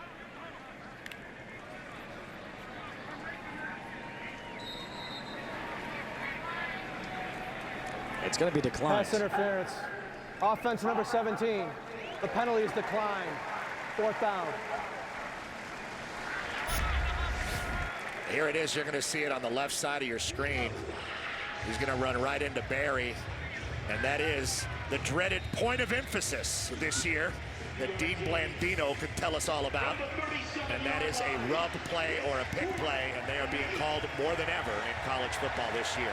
For those of you who are joining us late because of the Iowa State game, NIU has had trouble all night long in the punt game. So here we are on 4th down. It's 4th and 8. They've kept their team on the field, and now they're going to call timeout. Northern Illinois. And there's going to be a discussion of, do they back it up 5 yards or what? My question is, should Nebraska have accepted the penalty and backed him up even farther? 11:55 to go here in the 3rd quarter. For those of you watching on Fox Business Channel, flip over to FS1 for the conclusion of this game. 11:55 to go here in this 3rd quarter. 4th down coming up, 4th and 8 for Northern Illinois. They just called timeout. Having trouble with the punt game. Bowers on 4th and 8 over the middle. That is caught. Daniel Crawford laying out full extension. What a catch by the tight end for 28 yards. Quieting the crowd here at Memorial Stadium. Not a quick kick here, and they've had a lot of success over the middle with the tight ends, but that was just a superhuman play by Daniel Crawford, getting the 6'2", 250 pounds out and down to make that catch. The ball's moving a little bit in his arms, but never hits the ground. What a play. Trey Harbison in the backfields. Here on 1st and goal from the 9. I take it back. Great timeout call. Bowers to the end zone. That's juggled incomplete by Tyrese Ritchie. There on the coverage, Lamar Jackson, who had himself a good first half. So good, he just took a bow. No, the defense has been playing well. The secondary for Nebraska. Ooh, it looks like that one went off the helmet. I think he got turned around. And Tyrese Ritchie got turned around, couldn't really locate the ball. But now we got 2nd down and goal. This is the best field position, the best position NIU has been in all game. Bowers, the Cal transfer, in trouble. Bowers gets set. Carlos Davis. All 6'2", 320 of them, and it's a loss of 14. Wow, that's a big loss. It's a big loss, and not at the time they needed. They were on the 9-yard line. Now they're back outside of the 20, not even in the red zone. And you got to give credit to Carlos Davis. Ross Bowers is a very able-bodied quarterback. He moves around a lot. He's hard to bring down just one-on-one. He did it there for the defense. And now the defense is looking at 3rd and goal from the 23-yard line. Davis came around on a loop, and Bowers ran right into it. Play clock down to 2. Bowers dumps it off to Jones. Jones down the sideline. He's out of bounds at the 9, the original line of scrimmage. So 4th and goal is coming up. He gets the 14 yards back. Muhammad Berry with his 9th tackle. And they are going to bring on the field goal unit right now. John Richardson is coming on in a 30-5 game. I mean, the best thing you could say for Northern Illinois, other than that they have an opportunity to get points here, is that they didn't have to punt. Because punting has been an unbelievable problem for them all night. It's going to be a 27-yard field goal attempt here for Richardson. And that is nice and clean. Something rare. We haven't seen many of those here tonight. Clean special teams, 30-8.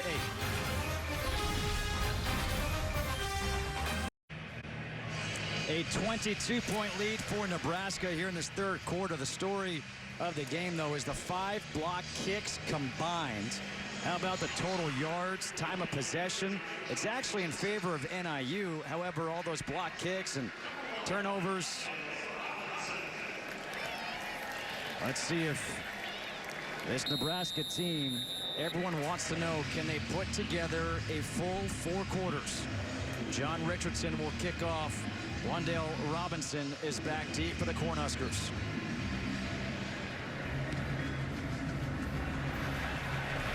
And this will go out of bounds, so Nebraska will start at the 35. The kicking woes continue.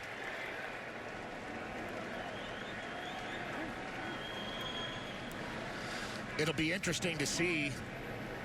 Free kick out of bounds. Kicking team, the ball will be placed at the 35-yard line. First down. As they're still trying to figure it out with John Richardson, the kicker, redshirt freshman out of Illinois. It'll be interesting to see how Nebraska attacks offensively. We saw what NIU wanted to do right out of the half. They wanted to run the ball. They had some success doing it, pushing the ball. You see the numbers, some big plays, and Martinez has been pretty efficient. Martinez had that great drive at the end of the first half. Washington in at tailback. They'll give it to him again. He changes directions. Look at the jump cut. Gets outside. Man, this guy is fun to watch. That's all good stuff, Justin, but at a certain point, he's going to have to lower those shoulders and take it in. Maybe not here, but eventually. You're right. Eventually, you got to get upfield. I mean, this is all good. This is great. He's making guys miss in the open field, and he's been doing it all day. But at some point, you want to see him put his foot in the ground and turn his shoulders square and get upfield. They pump to Robinson. Time for Martinez. Looking for Spielman. Overthrows him. He had him in that little honey hole between the safeties and the linebackers and just could not get it there. Yeah, he did. They faked the bubble screen. Receivers running downfield, and there's zone. Number 8, McKelty Williams, has returned for NIU. He was suspended for the first half due to targeting in the second half of the last game last week. Pass to Spielman. Forward progress is going to be just shy of that first down marker. Jermaine March able to wrap him up before he can get that first down. So 4th and 1 coming up. Decision time here for Scott Frost and Nebraska. Martinez is staying on the field.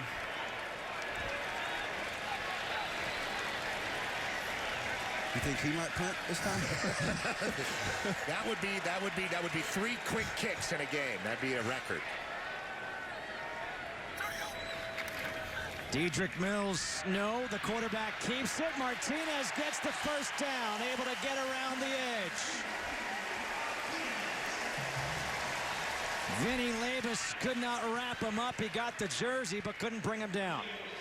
They talked about leverage this week, the NIU defense, keeping their players, keeping the Nebraska offense leveraged, keeping the outside leverage, keeping them inside. That time, Martinez was able to get around the edge. Martinez throwing on the run, throws low. Kind of I know the intended receiver. 2nd and 10. There's Derek Jackson. If there's one thing we know about his defense is the middle is stout. They are good through the middle, and Coach Jackson knows that. They have been susceptible in this game on the perimeter. You just saw it with Martinez, and Washington really exploited it in the first quarter.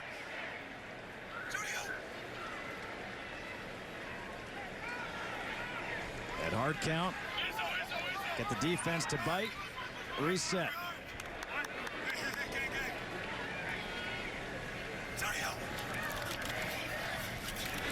The handoff is to Dedrick Mills. He'll get a yard.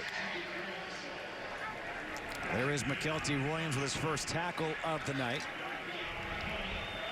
Maurice Washington will come back in, replacing Mills on 3rd and 9. And that has got to be tough for Williams. Waiting and then having to tackle these Nebraska running backs. There's Washington. 2 huge plays in the first half. Long runs that really make the Nebraska fan base salivate.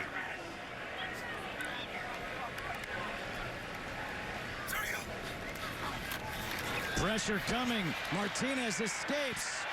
Directing traffic, throwing. And that's going to be out of bounds. Incomplete, intended for Spielman. And there was some contact, but that was an uncatchable ball. It was an uncatchable ball, and boy, did they bring some pressure on this one. Jordan Cole. Jordan Cole meeting the running back Washington. Washington didn't really do that good of a job stopping his rush at all. But Adrian Martinez, using his feet, able to get outside and give himself a chance. It's a good stop by NIU. They've started this half very well. I'm nervous right now. Isaac Armstrong. Situations. He'll be punting. He gets it off okay. Cole Tucker. And this one is out of bounds. We'll see where they mark it off. 30-8, Nebraska leading here in the third quarter over NIU.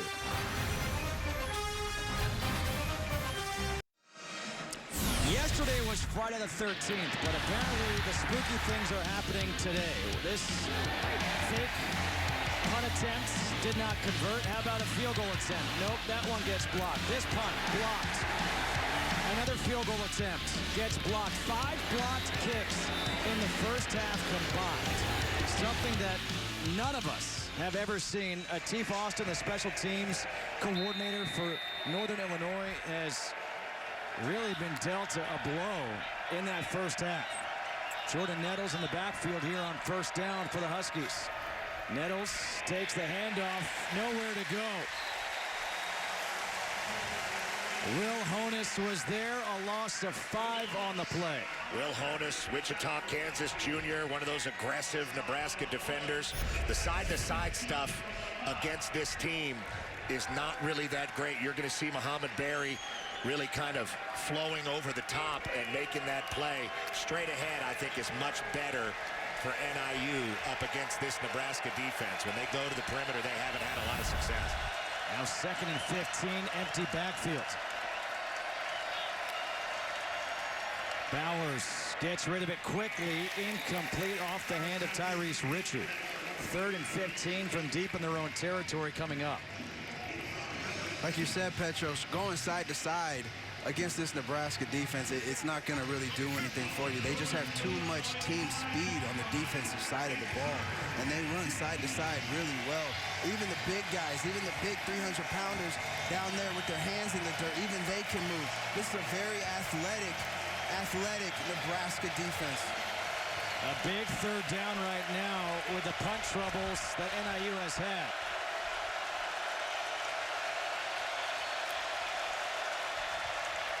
Bowers able to get rid of it. The catch is made by Dennis Robinson at the 10-yard line. And it looks like Robinson might be cramping up a little bit down there. It is a humid night. And here we are with a 4th down situation. NIU in a clear punting situation now. You can't quick kick it when you're 4th and 10, backed up on your own 10. I see Matt Ferentz out there in his end zone. He can't feel very comfortable. J.D. Spielman just beyond midfield. How much pressure does Nebraska bring? Ferentz just gets it off again. Spielman at midfield makes the catch. Stays on his feet. A lot of running for a 3-yard return. 5:42 to go here in the third. 30-8, Nebraska leading NIU.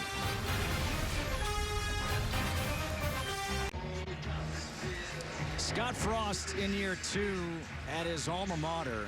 Came back here after being named the National Coach of the Year at UCF. He won a national championship in 1997 as a quarterback of the Cornhuskers. He knows why he came back here. He says the entire state, their hopes are riding on their shoulders. And it's true. This entire state gets behind this team. And he's talked about how the culture has had to change and how these guys have had to buy in. On first down, the handoff to Maurice Washington. And we talked about it in the open, Shane. He said the culture's there. The next part is believing, learning how to finish people, make the play to win the game. Right. But he also said to us, guys, we are going to turn it around. Like, there was no doubt in his mind that they will turn it around. I would say he was a soft-spoken coach, but a lot of confidence in himself and his ability to coach this team and lead this program.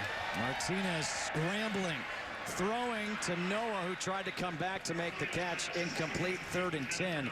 And obviously Scott Frost played under Tom Osborne. We're here playing on Tom Osborne Field. He talked about the principles that were there in place under Coach Osborne. Stability with the coaching staff. Think about this, 9 of the 10 assistants are back. All 9 of those assistants were with him at UCF. But he also said it's not going to be the same Nebraska offense that we ran back when he was here. On 3rd and 10, the pass over the middle is complete to the tight end, Stoll, who gets hit and fumbles, and it's recovered by Austin Allen. Austin Allen picking up his mate in the tight end room, Jack Stoll, with a nice play, but that ball's a little loose. He was trying to protect it, but a good job of jarring it loose by Williams. Now the handoff up the middle. It's Mills. And Petros, I think it's something to really talk about. The X's and O's part of the game for Nebraska, it's different than what they used to have. Well, when they fired Frank Solich, frankly, they cut the head off one of the greatest trees in college football. They cut the head off of the Nebraska veer. And it's never coming back. But the spirit of it, the mentality of it, the belief, the doing things right, the black shirts, all this stuff, all that tradition can blend into modern football under Scott Frost, who obviously knows about this place and this program and how to install what his vision of Nebraska football is. But it's going to be different. It's going to be modern. Handoff up the middle, Dedrick Mills. He gets across the 15 to the 14. And this is a good answer of a drive by Nebraska after their defense picked them up a little with a good stop and flipping the field. Now 3rd and 3. Really dodged a bullet with the fumble there. They had a fumble earlier in the game after a big play.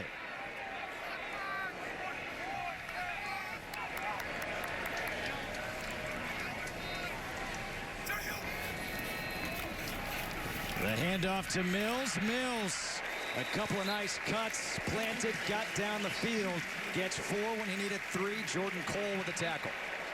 Jordan Cole coming up and make a nice hit. But look at Mills sliding left to right in the backfield, getting upfield, getting enough for the first.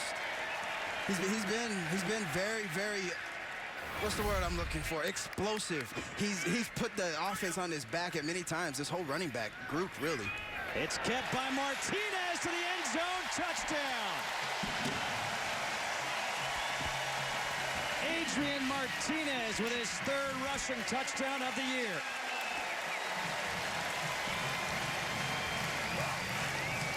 Start to sense that the NIU front that's been so stout is getting tired, and it's because of all the plays coming up into the middle of the line of scrimmage. That time a fake to Wan'Dale Robinson, the wide receiver. Martinez does a good job pulling that ball, seeing the hole, and getting that big body and shoulder pads pointed toward the end zone. They like to see that here in Nebraska. Lane McCallum on for the extra point with Isaac Armstrong holding, and the extra point is good. A good response by the Cornhuskers as they lead 37-8.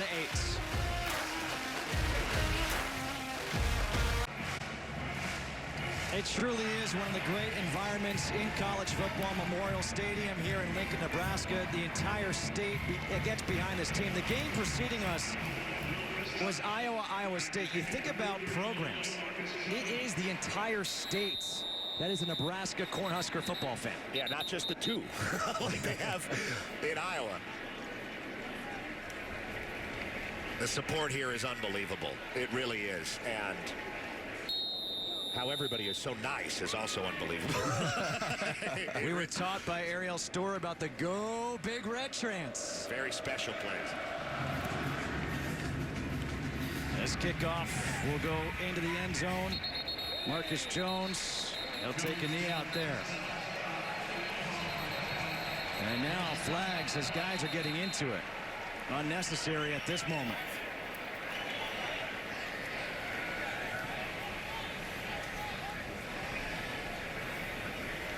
We'll wait for the call from Mark Luzinski, a referee for tonight's game. Well, I can say one thing for the Huskies. They are not going to get pumped out here by Nebraska. They are not going to physically turn it down. They might be getting tired in their front 7, but they've been hitting hard all game, and they're not going to back down physically. Unsportsmanlike conduct. Nebraska number 26, 15-yard penalty. First down, Northern Illinois. That's number 26's first of the game. That's Noah Pola-Gates on special teams getting called Player for who that. lost his helmet may remain in the game. The helmet came off due to the foul. 3 minutes to go here in this third quarter. 37-8 for Northern Illinois. Have to give a special shout out to this guy, Dedrick Mills. Look at this, the first 100-yard rusher in the last 18 games against NIU. This is a guy who was the MVP of the 2016 Gator Bowl when he carried it 31 times for 169 yards for Georgia Tech. Yeah, he knows how to be a workhorse, and I'm surprised Zach Moss didn't get 100 last week for Utah. He was close to it. They kept him to 80 yards in that game. Nettles takes the handoff. Flags come flying in. And I'm going to guess this will go against NIU. The impressive thing to me about Mills eclipsing that 100-yard mark is Holding. Offense number 61. 10-yard penalty. Repeat first down. is that it only took him 8 carries to do so. He's been extremely effective. That's as efficient as you can be. It helps to have those big runs. But between him and Washington, it's a nice duo they've got in the backfield.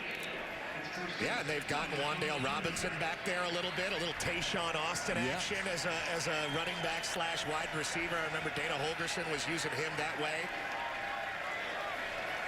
What an explosive guy Tavon was back for West Virginia. 1st and 20. Bowers quickly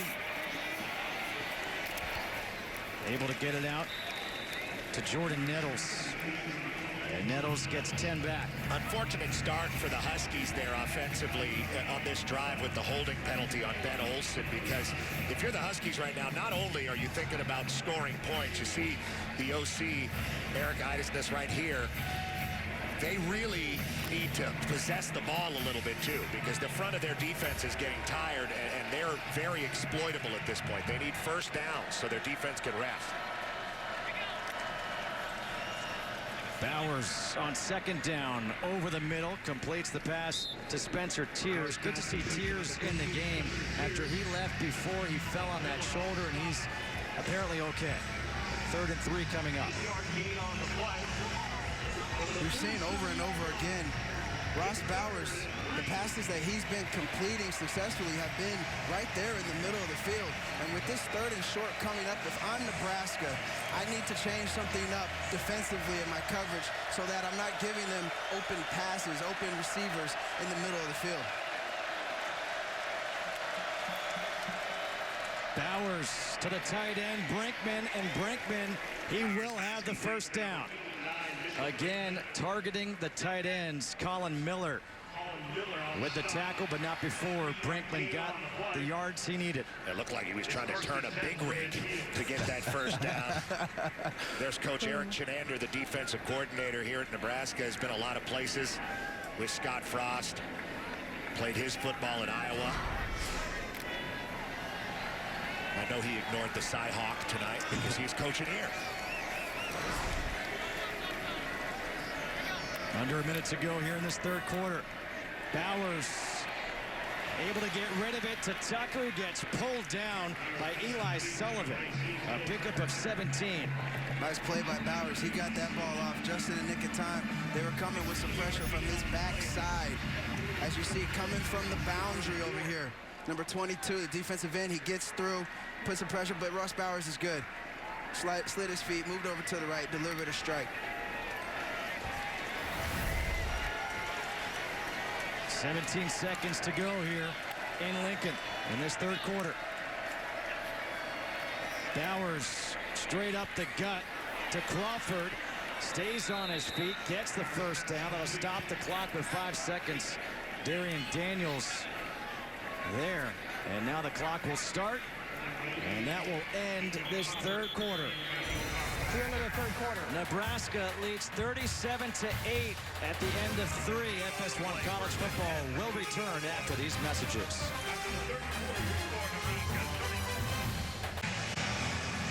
A night game here in Lincoln. Fourth quarter starts. The lights come on. It's like you're at a rock concert.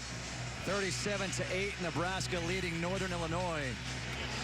This is really cool. They've got some pretty cool traditions here in Lincoln. I'd love to go to a rock concert that has 90,000 people there. Fourth quarter. 1st and 10, Nettles in the backfield. Nettles picks up the pressure, and the pass is caught by Tucker. Stops, starts again, and Tucker is down at the 8. Has another first down, picks up 15. This is the sharpest that Ross Bowers has looked in this game. Nice play action there, and a good job picking up the blitz by Nettles, and he just kind of tosses it out there to the perimeter to Tucker, who goes and makes the play, but he's got him over the middle. He's had a couple perimeter plays here. They're starting to open up the whole field for the Huskies. 1st and goal from the 8.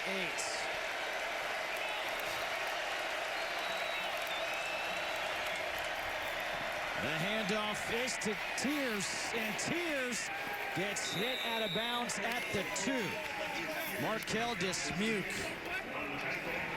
A good hit right there to prevent a touchdown. A little reverse down here in the red zone. Red zone reverse. Some offenses love it. Some offensive coordinators hate it, but it works here today. It's tough to travel with a receiver as he runs across the formation. Dismuke with the big hit and saving the touchdown.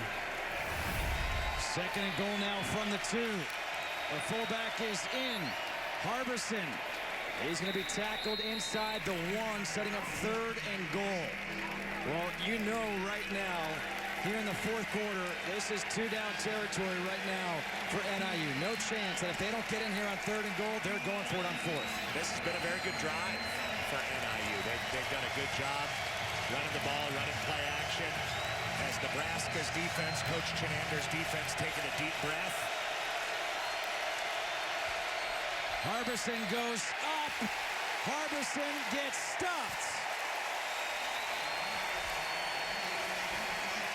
Damian Daniels fired up. 4th and goal coming up. Let's see if he gets in. It's fun to jump at the goal line, but it's not always wise. There it looks like he might have been able. It looks like with that extra stretch. Yeah, at the top of the jump. I think they're going to take a look at it. The ruling on the previous play was the run was short of the goal line. The play is under further review. This might be a shock for the Nebraska faithful here. The replay official again is Rick Jackson. But, you know, all this is good for the building of both these programs going forward. Shane, you were talking earlier in the evening about situational football and how Nebraska had to get better at situational football. You only get better at situational football when you're in situations, and goal line is a situation. They did a good job being pretty stout, but NIU is tough, and they're pretty close. I think you got it over. It's close, but I think the stretch right there, I think that got it over. He almost lost the ball. That's dangerous to do. It's dangerous to do. Let's bring Dean Blandino in from LA and get Dean's thoughts on this. Yeah, I'm with you guys. I think he reached the ball, and all it has to do is break that plane. It's like a plane of glass that goes up that goal line. All he has to do is touch it, and I do believe he did break that plane. It's close. On our goal line, look, we may get blocked out by a helmet, but I do think he breaks that plane. To me, this is a touchdown. Yeah, I think we're all in agreement here, Dean, as they are still looking at it. We're about to get the call now from Mark Luzinski. After review, the ruling on the field stands. 4th down. Well, we're all in agreement, but apparently we're all wrong. We're not the ones that get to say if it's a touchdown or not. But it looks like the helmet blocking the ball made it inconclusive for our replay officials. And like you said, Justin, very much four-down territory with the score being what it is, down 29 for the Huskies. Bowers is under center. Brett Bostad is in at fullback. 4th and goal. Now they go empty. Bowers throwing, and that is incomplete. Eli Sullivan coming over to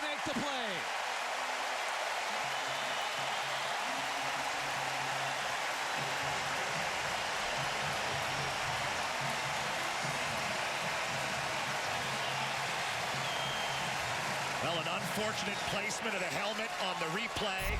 However you want to look at it, Nebraska makes a great goal line stand, and the crowd loves it. Crowd loves it. And we talked earlier about Nebraska finishing games in the fourth quarter. And here they have an amazing goal line stand to open up the fourth quarter and keep NIU out of the end zone. And they've kept them out of the end zone all day. Now let's see if Nebraska learned from an earlier mistake. They try to pass out of the end zone. Let's see if they just run the ball out of the end zone. I think this time. This is more situational football for Nebraska. This is called coming out. Adrian Martinez under center. And he does just that. There you go. Behind the big line. And let's talk about that line, because it is a pretty young, inexperienced group.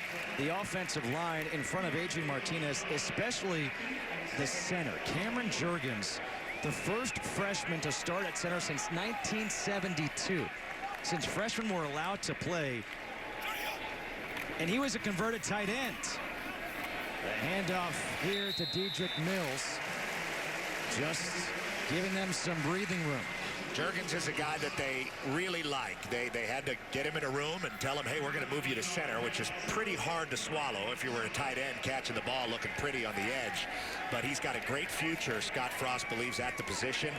He's getting there, making the right call and communicating, and that's why freshman centers don't start very often, because the whole offensive line protection is set with him and his calls. And if he identifies somebody incorrectly, you can be in big trouble and get somebody hurt out there, in particular your quarterback. 3rd and 4. Martinez has time. Now he's going to run for the first down. He's got it, and he dives forward. He had all day. There is a player down back by the end zone. I believe that's Matt Farniok, the right tackle. Timeout for an injury. This will be a full media timeout. A captain on this team, Matt Farniok from Sioux Falls, South Dakota, is down for Nebraska.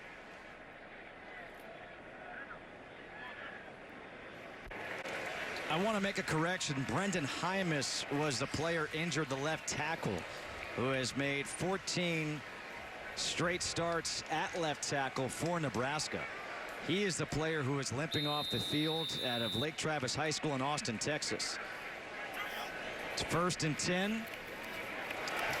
On the carry here is Mills.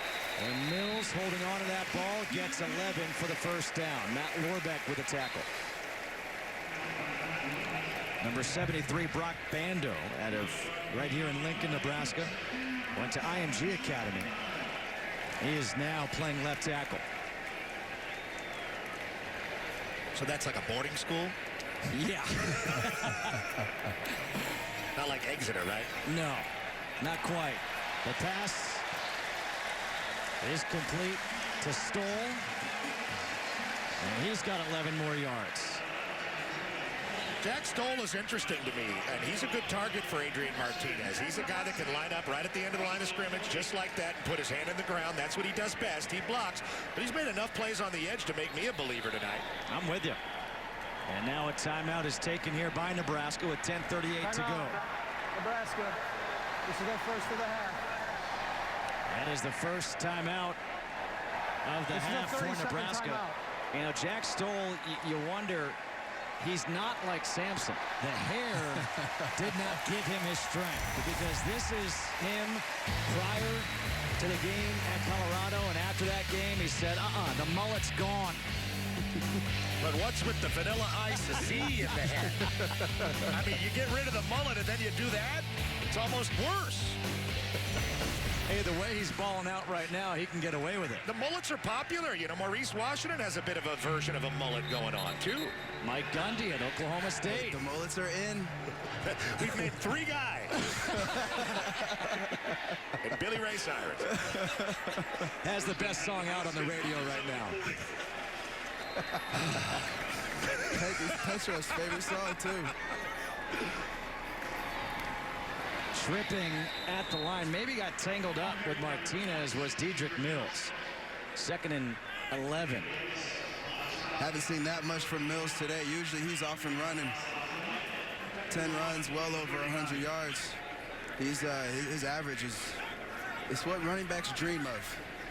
Yeah, he checks the stats after this game. I promise you that. Wan'Dale Robinson now in at tailback. And they've been trying to work him more and more into the game.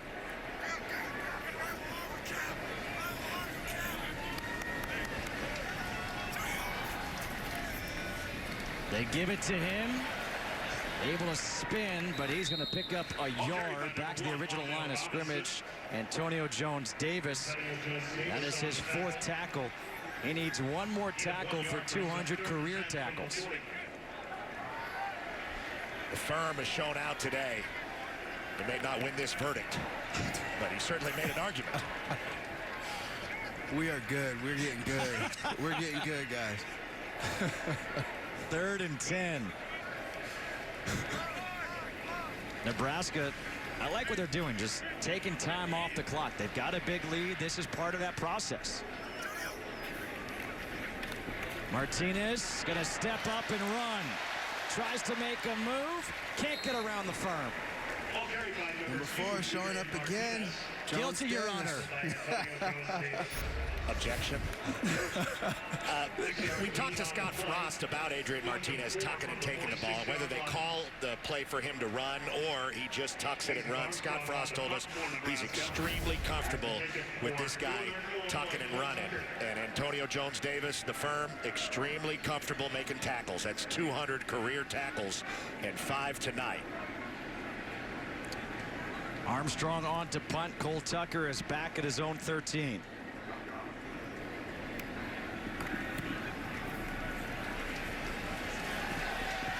Tucker makes the catch, and he gets tackled at the 13-yard line. 8:22 to play. There is a player down for NIU. We'll find out when we come back.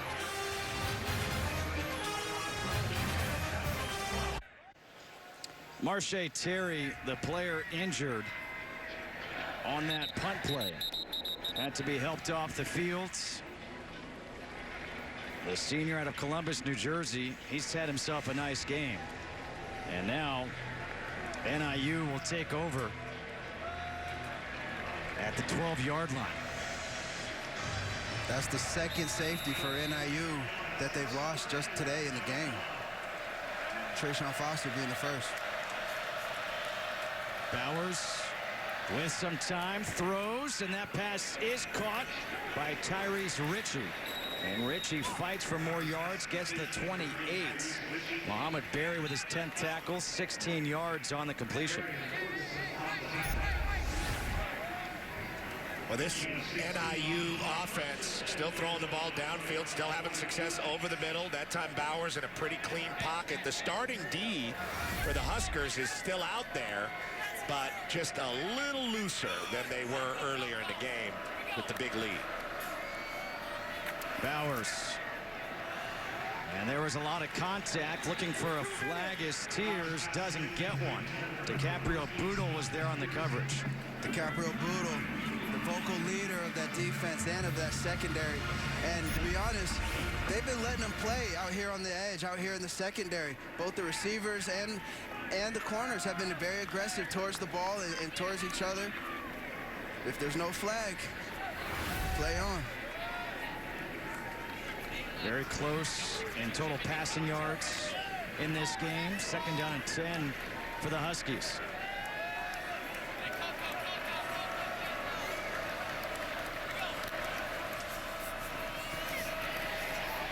Bowers completes the pass again to Tears. And Tears across the 35. 3rd down coming up. And as NIU is trying to convert here on 3rd down, this is a team playing in the MAC, trying to defend their MAC championship. They trailed last year 29-10 against Buffalo, won that game 30-29. It's a program that has been consistently very strong. Well, they know how to have success as Coach Chance is looking to dial something up here on 3rd down. They've had winning seasons 9 of the last 10 years. They're no stranger to victory. On 3rd and 3, Bowers able to hit Tucker for the first down. JoJo Doman trying to rip the ball out of the hands of Cole Tucker. No such luck, a 6-yard pickup.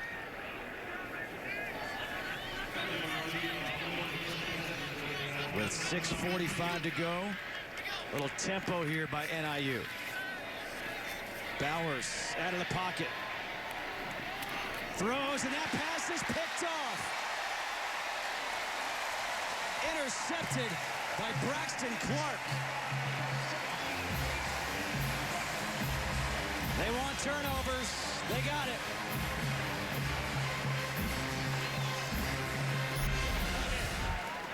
This is Ross Bowers getting out of the pocket, rolling to the right side. And frankly, I think he was just trying to do too much, trying to force another pass in there. I didn't really see a receiver in the vicinity. Well, you know who liked it? Braxton Clark did. I got it. I'm here. Interception. Nebraska ball. The backup quarterback, Noah Vedral, is now in. He's a transfer from UCF, knows this offense very well. Adrian Martinez, his night is done with 6:32 to go, 37-8, Nebraska leading Northern Illinois. Vedral. He's going to throw this one away in the vicinity. It was Ramir Johnson. Vedral's a guy that they like you said, he came from UCF. He knows what to do and really understands the offense well, which is usually what they say about the backup. That's why the guy's the backup. He can come in and understand what you're trying to do and can run. They like him running the ball. Zips one in there to Darian Chase for the first down. A 29-yard completion. It's an official's timeout for an injury.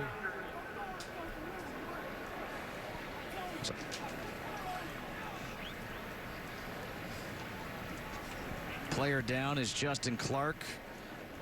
Adrian Martinez on that sideline. There is Clark, the injured player. Adrian Martinez, pretty good day. Showed his ability to lead the offense. Tuck it and run if he has to. Young man out of Fresno, Clovis West High School. Beautiful throw to start the game to Spielman. Getting it out to Noah. And had a lot of trust throwing the ball up to his receivers, showing what he can do with his legs, running the ball, pushing that big body forward. You know, I think if you look at this offense for Nebraska, you've got weapons, and it's good to see Clark get up. But on the outside, obviously, J.D. Spielman, he's been the focal point of this offense for a few years. But you bring in Wan'Dale Robinson.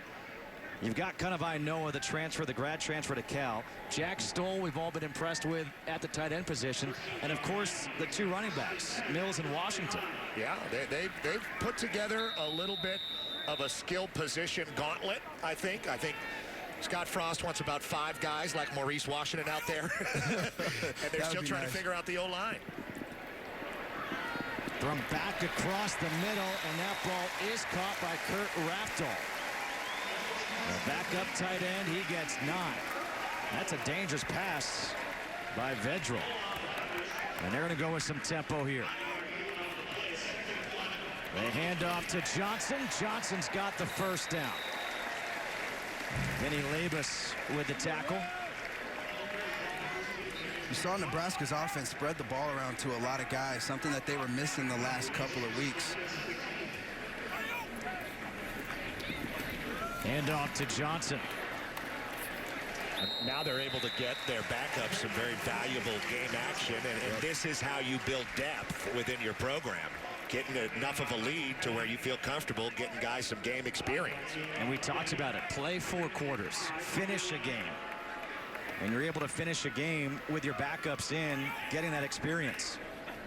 Vedral rolling out to his left, throws back of the end zone, incomplete. The photographer almost made the catch. By the way, it's 3rd and 5.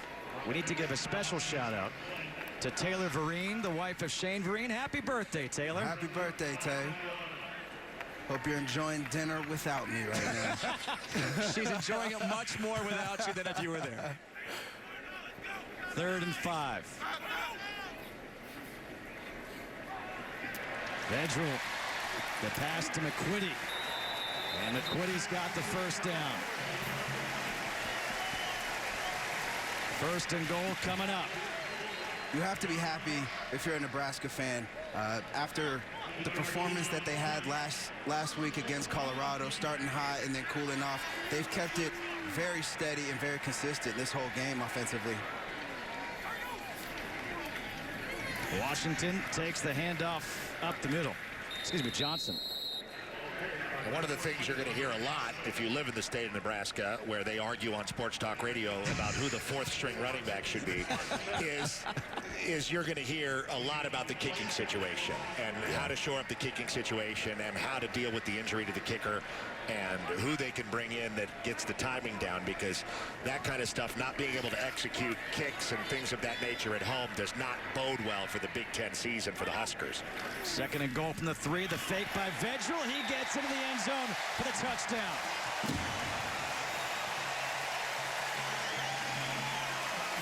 The fake shovel pass to Miles Jones freed up that run for Noah Vedral.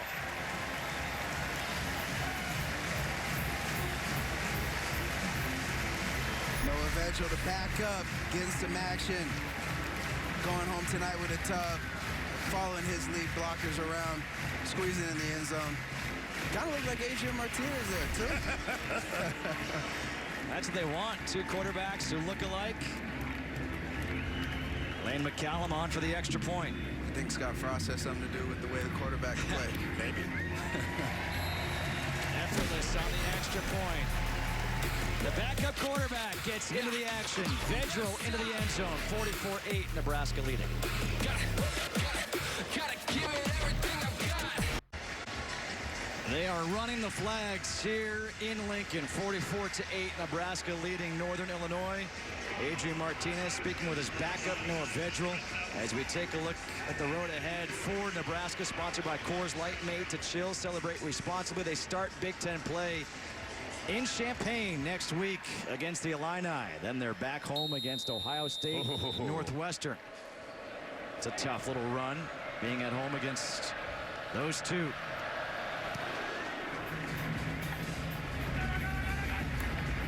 This is taken by Marcus Jones, and Jones gets wrapped up at the 17. Before NFL games kick off tomorrow on Fox, download the Fox Sports Super 6 app and play Super 6 NFL Sunday for a free chance to win $250,000 of Terry Bradshaw's money. You know what Nebraska's going through right now, when you see that big special teams play, there's nothing better when you're at home, you have the game in hand, and you see a lot of guys that maybe don't get to play a lot, or a lot of different guys getting in the game and being able to make plays. And not only does it build depth, but it builds great camaraderie on the team. Marcus Childers, the backup quarterback, is in, completes the pass to Corey Lurch. And that goes for 26 yards.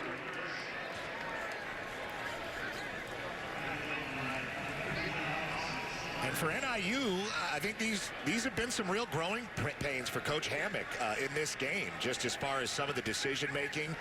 I think back to the onside kick attempt that put him in a pretty rough position in the first half, a couple of the timeout calls, all the punting woes. They're going to take this tape home and have a lot to look at as they look forward to the MAC season. Handoff here to Valentine. He gets 2 yards. Yeah, NIU has not done a good job helping themselves out, especially in the special teams department, putting themselves in really tough situations defensively and offensively, having to come up with some tough calls on 4th down. Normally that would be easy calls. Punt the football. They haven't been able to do that well enough today. 2nd down and 8, under 3 minutes to play in this one.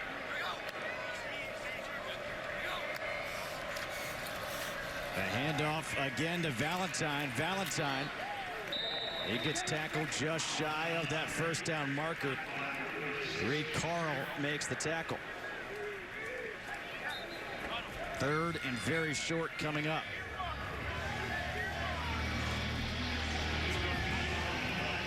Reed Carl, the fourth member of the all-mullet team that we can name. I've seen a few down there. Every time I look at the Nebraska sideline and more guys take their helmets off, the more disturbed I get. It's coming back. Disturbed or jealous?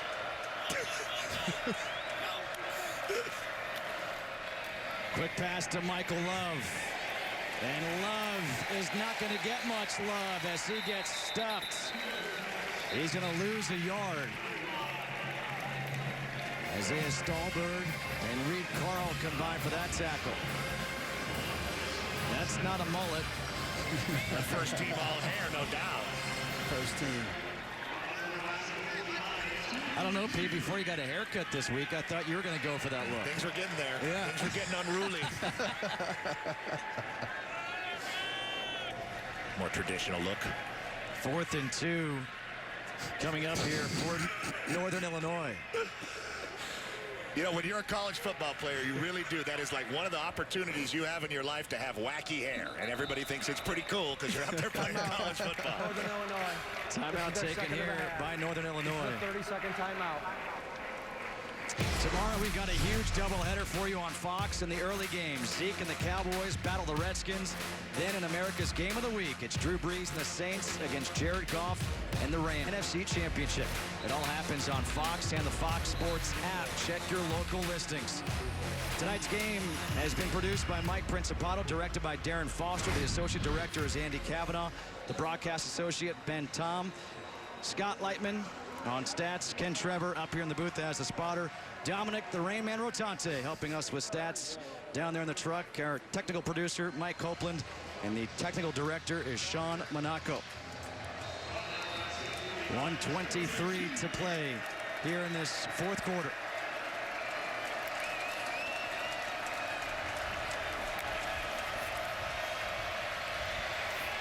Swing it out to Valentine, and he will get the first down. Nice job by Valentine there, putting his shoulder down and getting upfield. The road ahead for NIU. They have another Power 5 team next week at Vanderbilt. Then they start their MAC play versus Ball State at home, at Ohio, at Miami of Ohio, and then home against Akron. A bye, is next week. In 2 weeks, they're at Vanderbilt. Well, they came up a little short tonight, but again, like we emphasized, this is a winning program.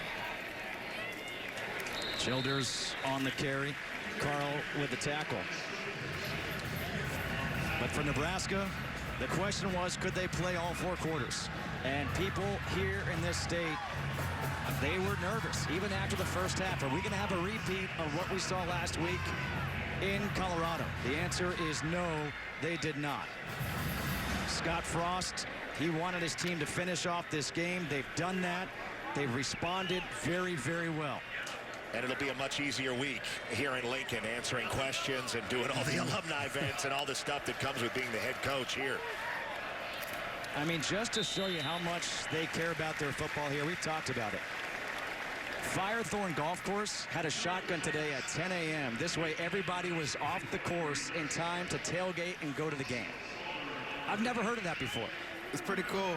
Yeah. It's pretty cool. Being in the city, you feel the tradition. You feel the love that everybody around here has for this football team. And they live for Saturday, and they live for Saturday home games.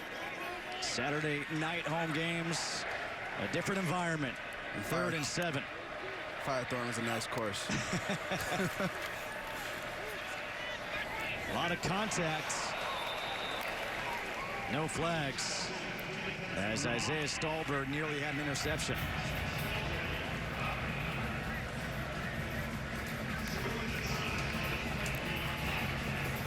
All right, so, P, I'll start with you. Your takeaway from the Nebraska side of things for this going forward before they start Big Ten play? Well, I think it's like you guys have been saying. They're still building and growing as a team. I think they've developed some really good skill position guys. I think their offensive line is still a work in progress. I think Chenander's defense is really active and aggressive. They have some kicking woes. Childers on the run. Gets out of bounds, stops the clock, but there was going to be a turnover on downs anyway. And I think Scott Frost has got him going in the right direction. I think he does. And I think going into Big Ten play, you wanted to see Nebraska have a game like this. Have a game where they dominate for 4 quarters, score a lot of points, and stop the other team from scoring. And they've done that today. They've looked very good, a lot different from the team that we saw last week against Colorado. Thomas Hammock, he kept those teaching moments going to the end of this one. There's going to be a lot to learn from this tape. A lot of mistakes quick fixes that can make them a much better football team.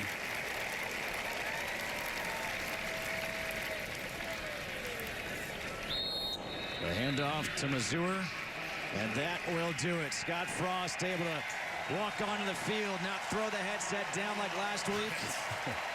He can shake the hand of Thomas Hammock. Say congratulations as they get ready to start conference play against Illinois. A crazy first half of football we saw here tonight. I've never seen special teams the way that we saw here. But this crowd at Memorial Stadium, nearly 90,000 strong. The 370th consecutive sellout began in 1962. I don't see it ending anytime soon. Not if they keep playing like this.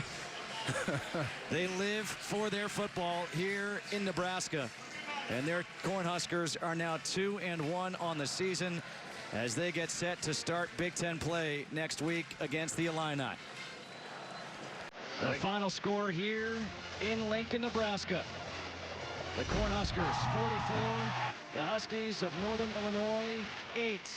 It was a well-rounded game, running, passing, catching.